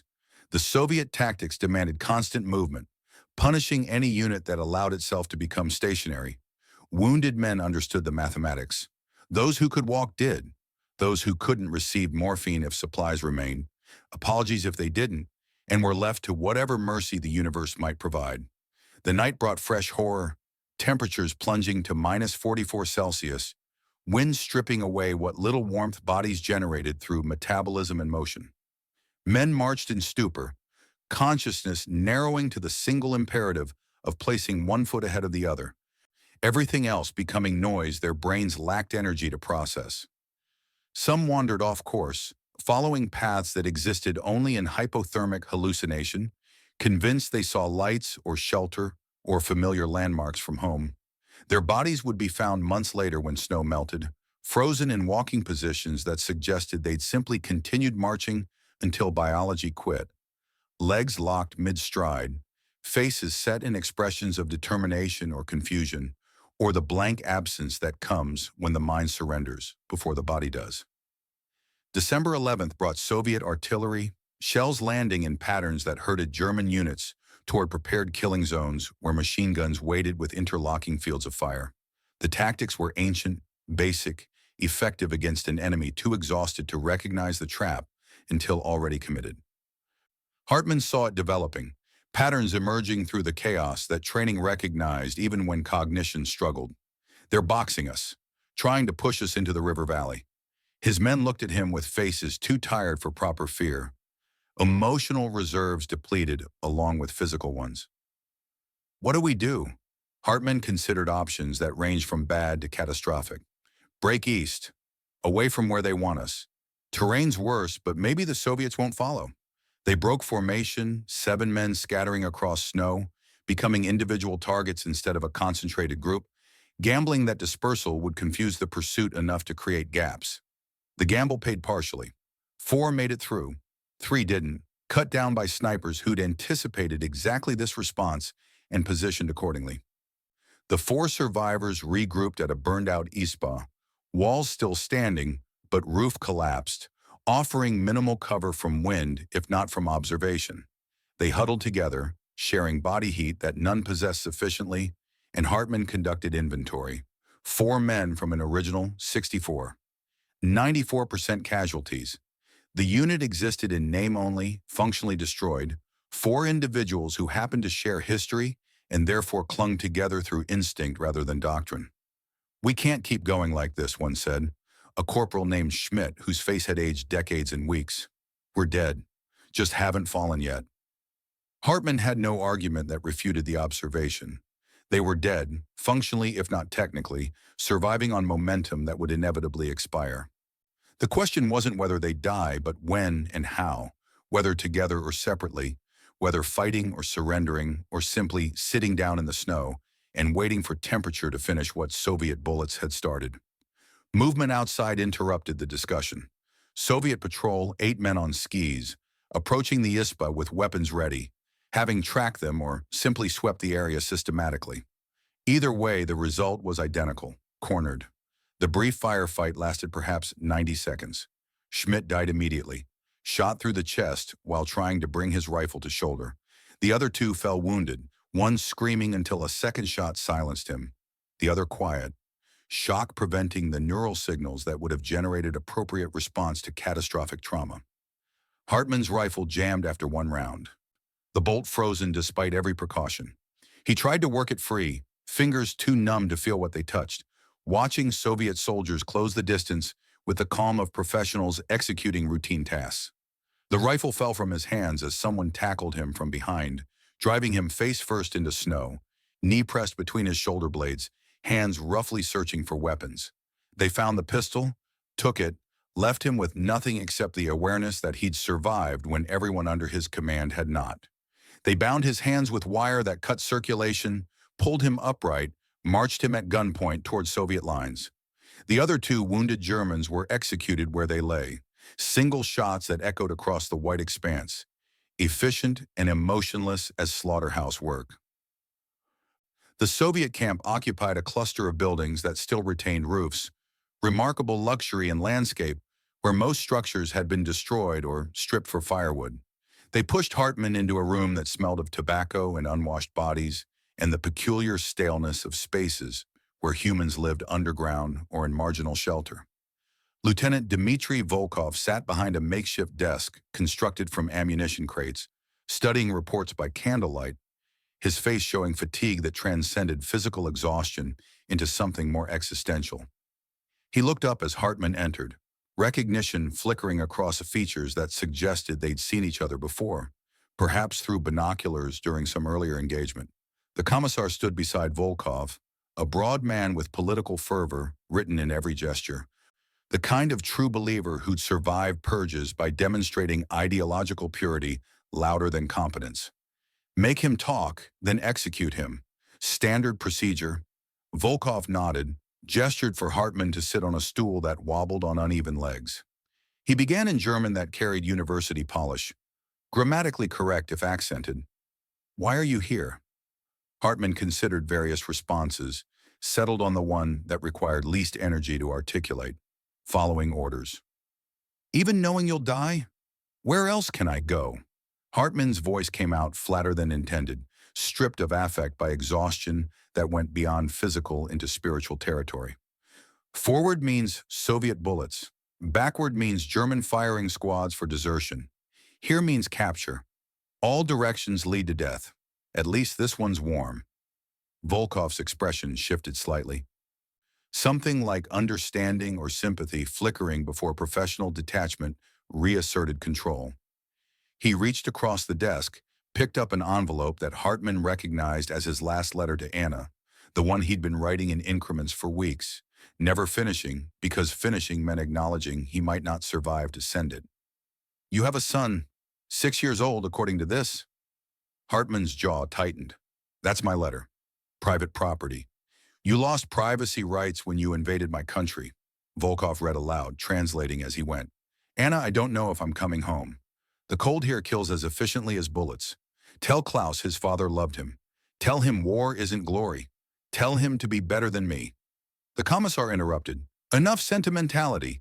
Make him reveal unit positions, troop strengths, then execute him." Volkov set the letter aside, pulled out a photograph, the one Hartmann carried of his son standing in their garden, 6 years old and grinning at something beyond the camera's frame. The lieutenant studied it with focus that suggested he saw something beyond the image itself. "My brother was 23 when you probably killed him. At Smolensk, back in July. He was teacher, like me. Taught children to read, to think, to question. You probably don't remember his face. Just another Soviet soldier in the thousands you've killed." Hartmann met Volkov's eyes, saw grief and anger, and the complex emotional topology that forms when ideology collides with personal loss. "Maybe I did kill him. I killed many. I don't remember their faces anymore. They blur together." Volkov's hand moved to his holster, fingers resting on the pistol grip with the casual intimacy of someone comfortable with weapons and violence. "I could kill you now, for Ivan, for justice, for all the reasons commissars approve of." "Then do it," Hartmann told him, surprised by his own indifference. "I'm already dead. You'd just be making it official." The commissar stepped forward. "Enough talk. Execute him and move on." "That's an order, Lieutenant." Volkov's hand remained on his pistol, but he didn't draw it. Instead, he asked a question that wasn't in any interrogation manual. "What did you do before the war?" Hartmann blinked, thrown by the shift. "Machinist. Worked in a factory making engine parts." "Why does it matter? It doesn't." Volkov stood, walking to the window, looking out at snow that fell with patient inevitability. "But I need to know if you're a person or just an enemy. If you're a person, killing you means something different than if you're just a uniform with a rifle."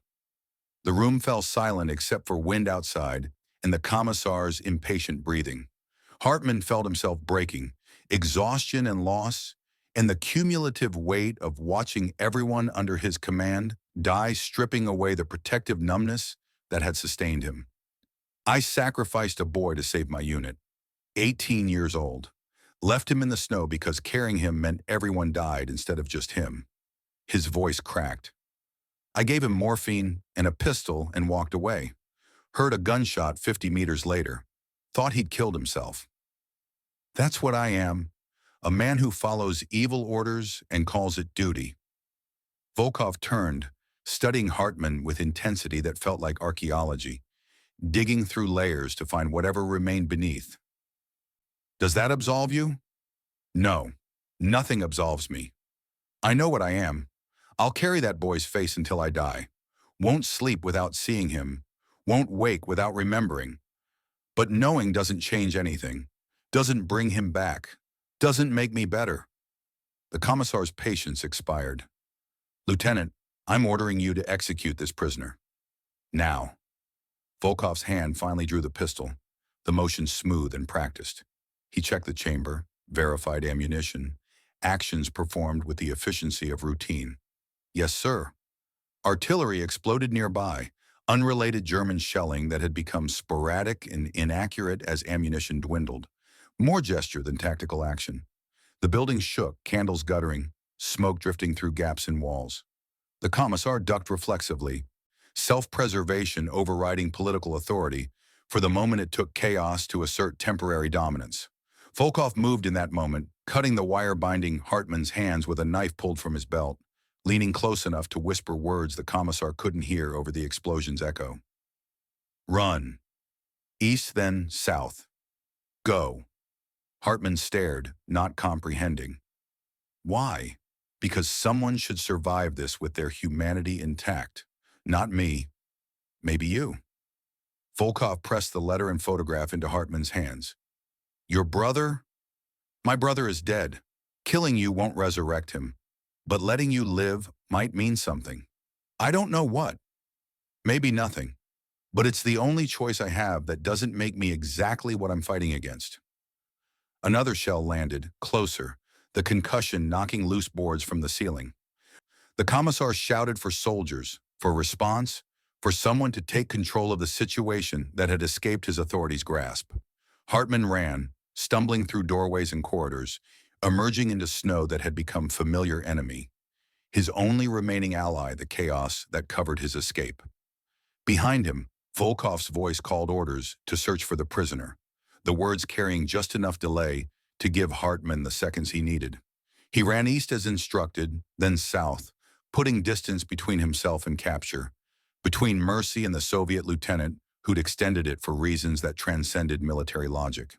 The letter pressed against his chest, photograph folded inside, artifacts of a life that seemed increasingly fictional the longer this war continued. That night, writing by light too dim to see clearly, Volkov added another entry to the diary that would survive him, hidden away and discovered decades later by historians trying to understand how humans maintained ethics in circumstances designed to destroy them. December 11th, 1941. Let a prisoner escape today. German sergeant, father, widower probably like most of them. Commissar would execute me if he knew, but I couldn't do it.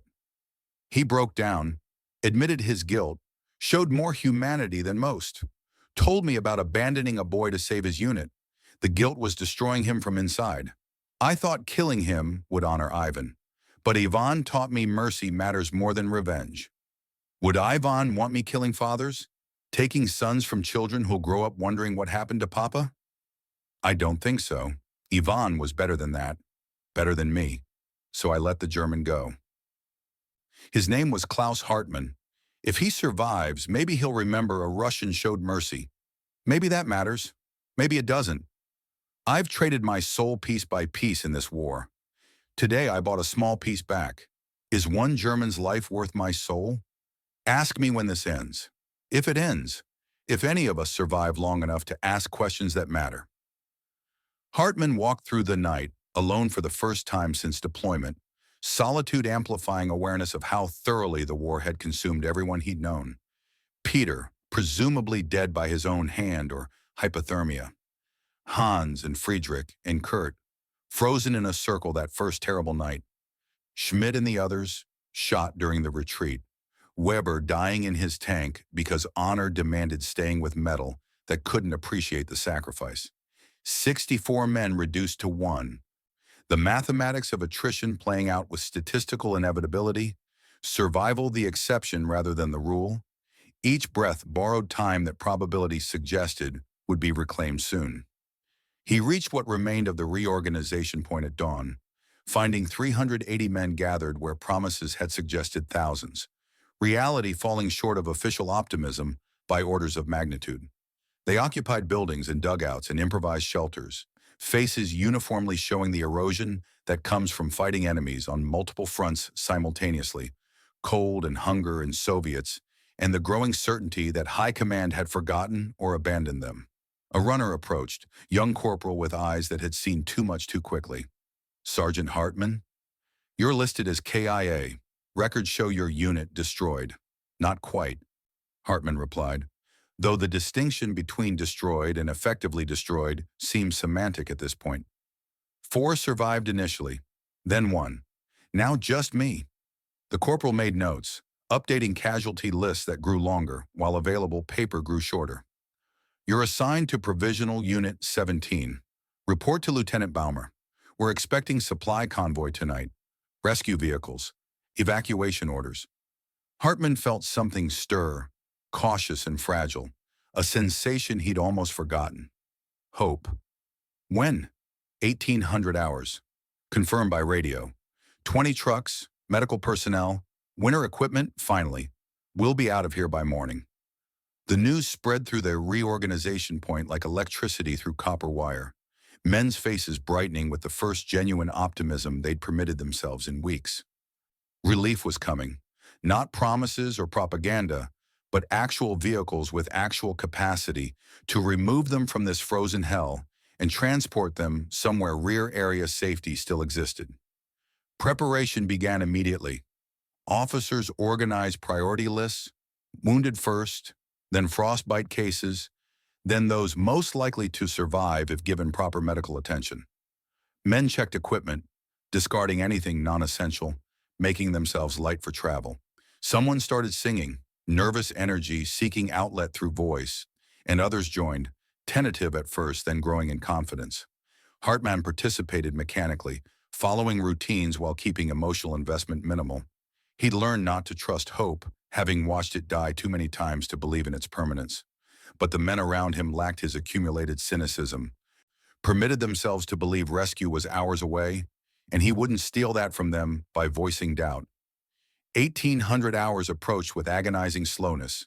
Men gathered in groups, watching the road that supposedly would deliver salvation, straining to hear engines that should announce the convoy's arrival. Temperature hovered at -38°C, bearable only by recent standards, lethal by any reasonable measure. 1830, no convoy, radio contact established. Delayed but coming. 1900, still no convoy. Radio reports mechanical issues. Definitely coming. Hold position. 2000. Radio silence. Attempts to re-establish contact met with static and empty frequencies. 2200. Officers admitted what everyone had started suspecting. The convoy wasn't coming.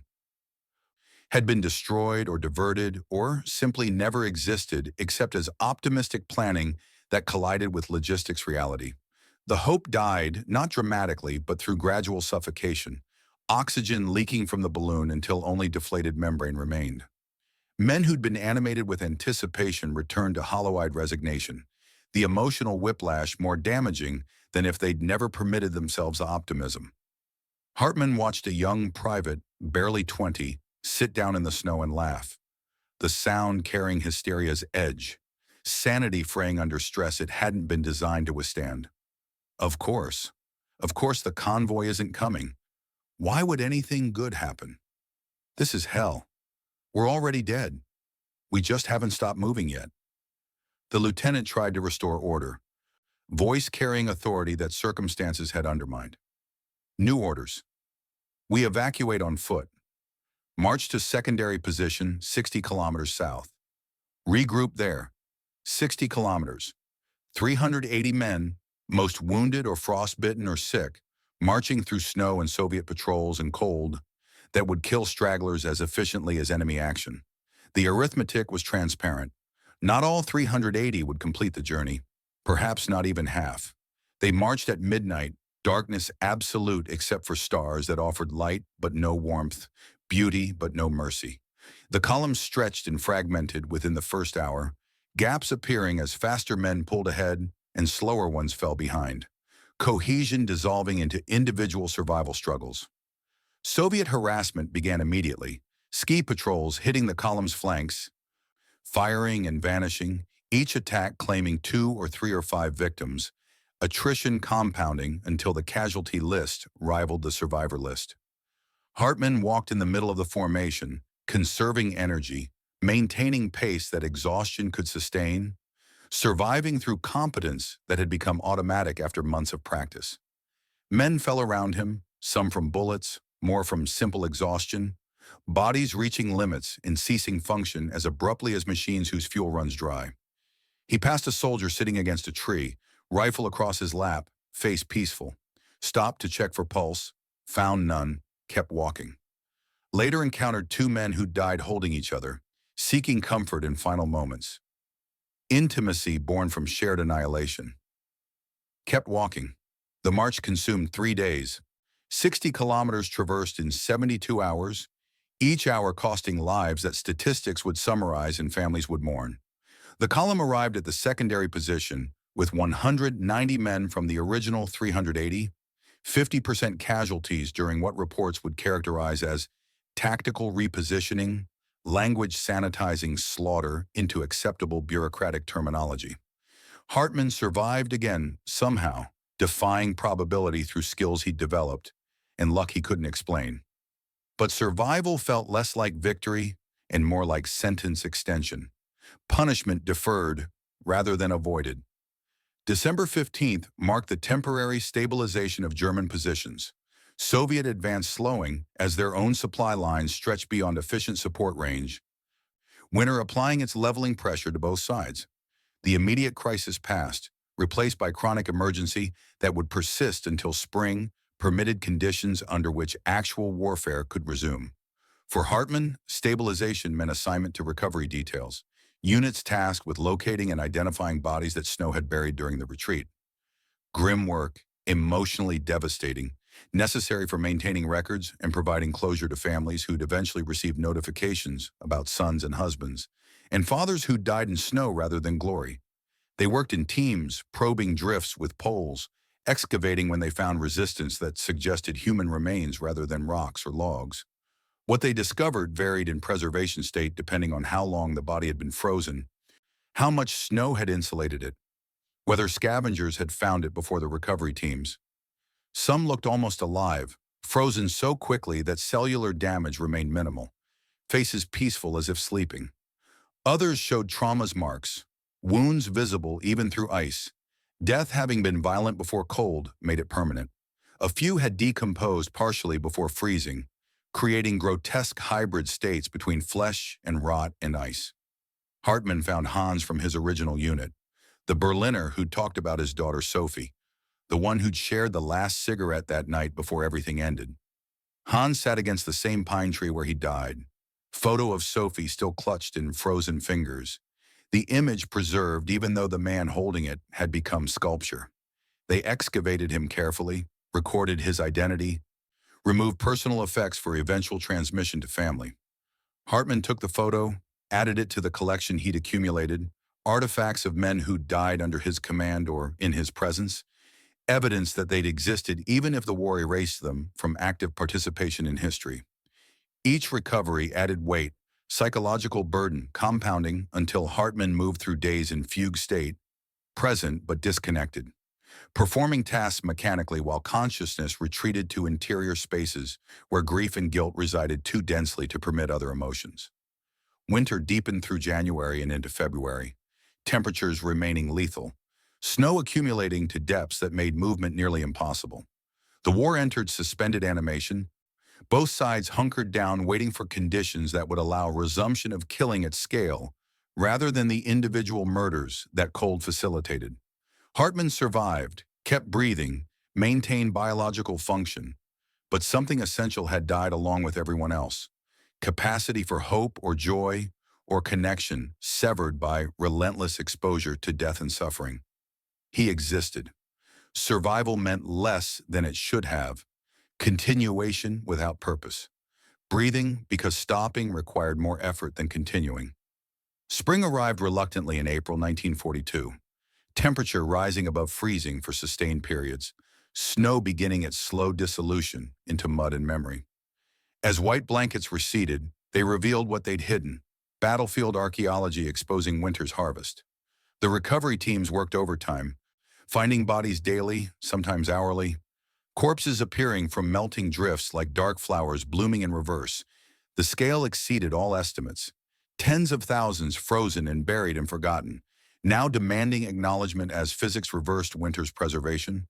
Hartmann worked these details mechanically, had become efficient at death processing, identifying bodies and recording information, and moving to the next discovery, without pause for reflection that would break whatever remained of his psychological integrity. April 23rd brought him to a sector near where he'd left Peter, coordinates approximate but recognizable from landmarks that snow had obscured but thaw had restored.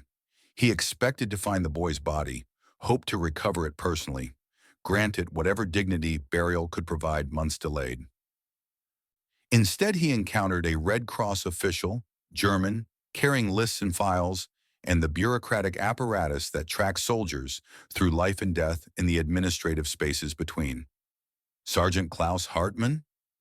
Yes, Hartmann confirmed, wondering what administrative error required correction, what paperwork needed his signature. You're listed as emergency contact for Private Peter Miller, 106th Infantry Division. Hartmann's chest constricted, breathing becoming difficult as memory supplied images of Peter sitting in snow, morphine taking effect. The gunshot that Hartmann had interpreted as suicide was. Peter's dead. I was there when it happened. The official consulted his paperwork, expressions shifting through confusion towards something that might have been satisfaction at correcting records. No, sir, he's alive. The words made no sense, language failing to convey meaning that contradicted established reality. Hartmann had heard the gunshot, had assumed Peter used the pistol on himself, had carried that guilt for months. What? Private Miller was recovered by Soviet patrol December 9th, treated as POW. Prisoner exchange occurred January 20th. Currently hospitalized in Hamburg. Status is stable, recovering. Lost 4 fingers, but expected to survive. Hartmann sat down abruptly, legs losing capacity to support weight as implications castled through consciousness. Peter alive. The guilt unnecessary. The sacrifice that had haunted him for months based on false assumption, incomplete information, the fog of war obscuring truth until bureaucracy could establish fact. I heard a gunshot. Hartmann's voice came distant, processing aloud what internal monologue couldn't resolve. 50 meters after I left him, I thought. The official shuffled papers, locating relevant details. According to Soviet records, Miller was found unconscious, hypothermic but alive. The gunshot was mercy killing of nearby German soldier. Miller had no memory of firing it, reflexive action or final act of compassion before losing consciousness. A letter, the official continued, handing over an envelope worn from handling. From Miller. He asked it be delivered to you specifically.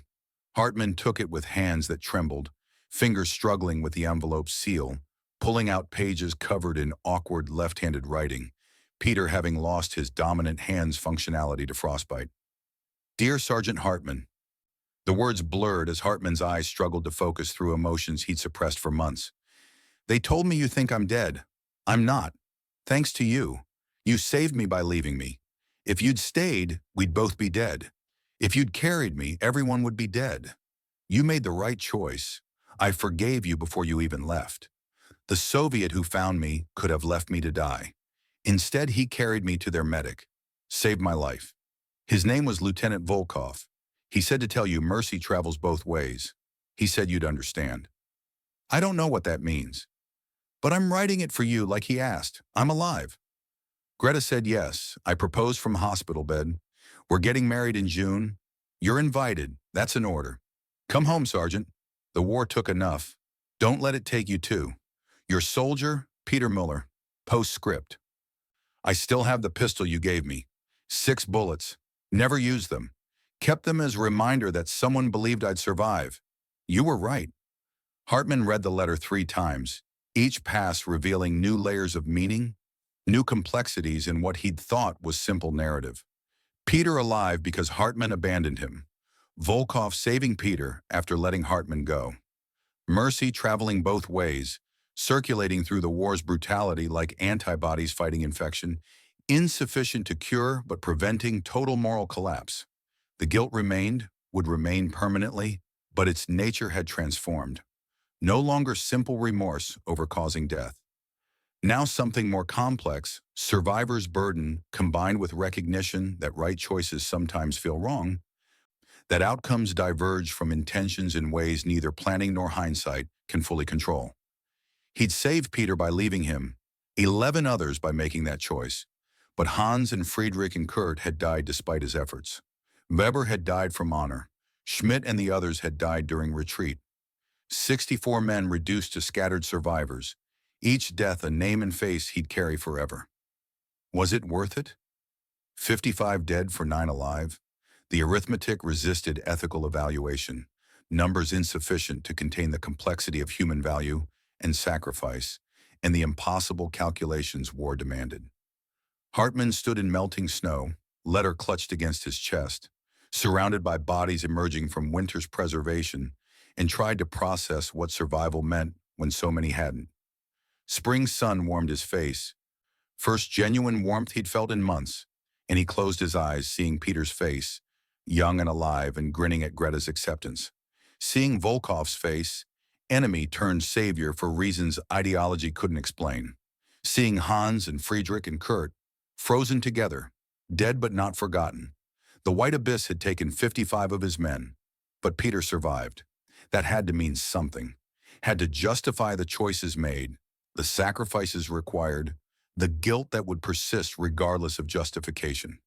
He walked away from the recovery site, leaving others to continue excavation, needing distance from death's physical manifestations to process life's unexpected persistence. Behind him, white snow continued its retreat, revealing more bodies, more stories, more evidence of winter's dominion over human ambition. Hartmann reached a memorial that someone had erected, simple wooden crosses marking mass graves, names carved where identification had been possible, blank where it hadn't. He added Hans's photo to the collection at the memorial's base, placing it carefully among others, small shrine to men who died for causes that seemed increasingly abstract the longer he survived. 55 crosses. He could see them in his mind even without physical markers, each representing someone who'd followed orders and paid the ultimate price, whose families would receive notifications and never fully understand what their sons and husbands and fathers had experienced before dying. They died for each other more than for Germany. That was the truth bureaucracy wouldn't acknowledge. Died trying to keep companions alive. Died from cold while sharing blankets. Died from exposure while standing watch so others could sleep. Died because war places people in impossible situations and demands they choose between bad options and worse ones. The White Abyss never forgave, never released those it claimed. But sometimes, rarely, it permitted someone to walk away, to carry memory back into the world of the living, to testify that horror had occurred and consumed most but not all. Hartmann was walking away, not because he deserved it, not because he'd earned it, but because Volkov had chosen mercy, because Peter had survived, because sometimes, for reasons that defied logic, chance favored individuals in ways that mocked probability. He pulled out the letter again, reading Peter's words about the wedding, the invitation, the order to come home. The boy who'd needed protecting had become the man giving orders. Reversal completing some symmetry that war had initiated. Hartmann would go, would attend the wedding, would meet Greta and see Peter's life continue despite everything that had tried to end it. Would carry Hans's photo and Friedrich's letters and Kurt's philosophy notes and Weber's journal and all the small artifacts he'd collected from the dead. Would carry their memories because someone had to. Because forgetting would be worse than remembering. Because the only victory worth claiming was the refusal to let suffering become meaningless. To insist that each death mattered even when the war suggested otherwise. That night in a rear area barracks where heat existed and food came regularly and danger consisted of bombs rather than cold, Hartmann wrote his own letter, words coming slowly but with conviction that months of suffering had crystallized. Dear Anna and Klaus, I'm coming home. Not the man who left. That man died in the snow. But someone survives. Someone who's seen what happens when nations decide human lives are acceptable currency for political objectives. I'll tell you everything. You deserve to know. Klaus deserves to know what war actually means, stripped of propaganda and glory, reduced to cold and hunger, and watching friends die while being powerless to prevent it. I commanded 64 men, 9 survived, scattered across hospitals and reassignments and the gaps between official records. The rest are buried under Russian snow, some in marked graves, most not. Their families receiving notifications that obscure how they actually died. Peter Miller lives. You remember him? The kid from Hamburg I wrote about. I thought I'd killed him by leaving him. Turns out I saved him. The guilt remains but transforms. I did right by accident, wrong with good intentions, and the distinction matters less than I thought it would. A Soviet lieutenant let me live when he could have executed me, showed mercy for reasons I don't fully understand, said mercy travels both ways. He's right. It does. Through enemy lines, through winter, through the space between what we're ordered to do and what we choose to do when orders conflict with conscience. 55 men gave their lives, not for Hitler, not for Germany, for each other. Because when everything else fails, human connection persists. They died trying to keep each other warm, trying to keep each other alive, trying to maintain dignity in circumstances designed to destroy it. That's the only victory we won, the only one worth having. I'll be home soon. Hold me when I arrive. I'll be cold for a long time. The winter got inside, deeper than bones, into whatever part of us remembers warmth and safety, and the belief that tomorrow will be better than today. I love you both. I'm sorry I left. I'm sorry I survived when better men didn't. I'm sorry for what this war made me do, and made me witness, and made me become. But I'm coming home, and I'll spend whatever life remains trying to honor the men who can't. Klaus. He sealed the letter, addressed it, gave it to postal services that would carry it west toward home and family and the life that waited beyond war's immediate grasp. Then he lay down on an actual mattress in a heated room and tried to sleep, knowing nightmares would come. Accepting them as the price of consciousness. The tax survivors paid for outliving their companions. The white abyss spoke in his dreams, voice composed of wind and cold and the absence of warmth.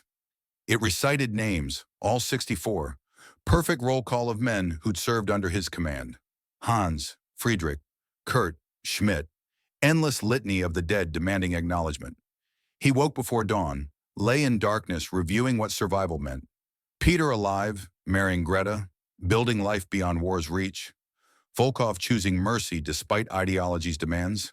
Weber dying with honor, intact.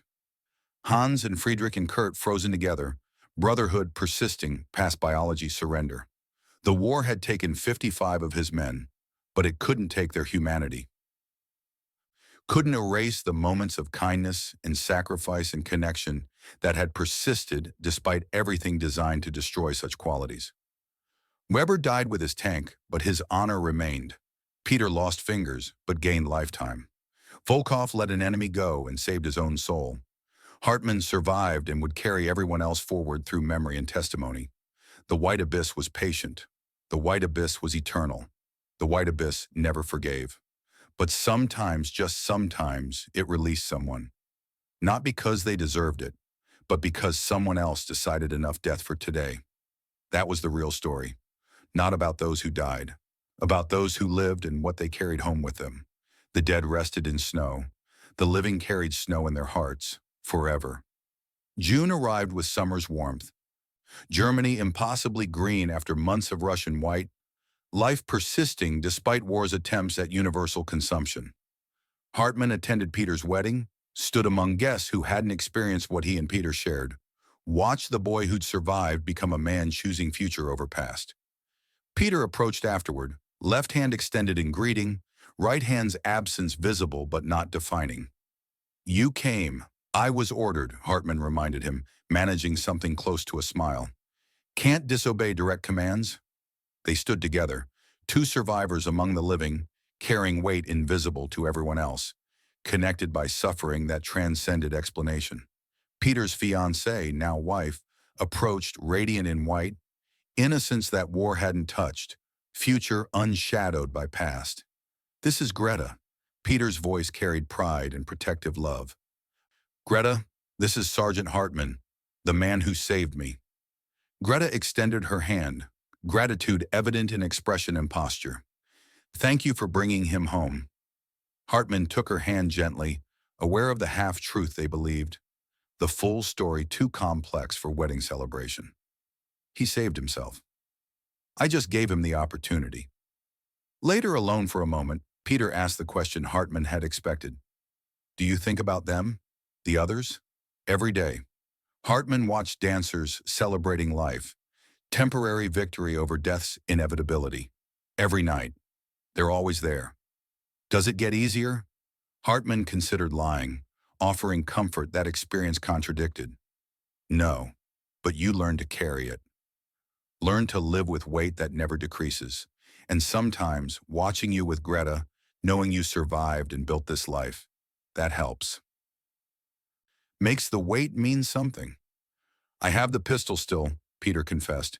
6 bullets, like you gave me. I look at it sometimes, remember that night, remember thinking I'd die there. And then I remember someone believed I'd survive. That matters more than you know. The wedding continued, celebration persisting despite history's shadows, life asserting itself against death's claims. Hartmann stayed until propriety allowed departure, then walked into evening air that smelled of flowers instead of death, heard birdsong instead of artillery, felt warmth instead of cold that never entirely left his bones. The white abyss remained in Russia, snow-covered and patient, waiting for next winter's victims. But its reach extended beyond geography, into memory and dreams, and the space between who soldiers were before war and who they became after. Hartmann carried it with him, would carry it until his own death, however and whenever that arrived. Carried Hans's smile and Friedrich's wheatfields and Kurt's philosophy, and Weber's honor, and all 55 men who died so 9 could live. Carried Volkov's mercy, enemy turned savior, proof that humanity persisted even when circumstances demanded its suppression. Carried Peter's survival, walking proof that impossible choices sometimes produced right outcomes through paths nobody could have predicted. The white abyss took most of them, but it couldn't take everything. Couldn't erase love or sacrifice or the stubborn human insistence that meaning exists even in meaninglessness, that dignity persists even when everything conspires to destroy it. That was the victory, not territorial or strategic, not measurable in kilometers or casualties, but human, individual, the refusal to let horror have the final word. Hartmann walked home through summer evening, warm and alive and haunted, carrying winter in his heart where it would remain forever, permanent reminder of the price survival demanded and the debt he owed to those who'd paid it. The white abyss never forgave, but sometimes mercy traveled both ways, and sometimes that was enough.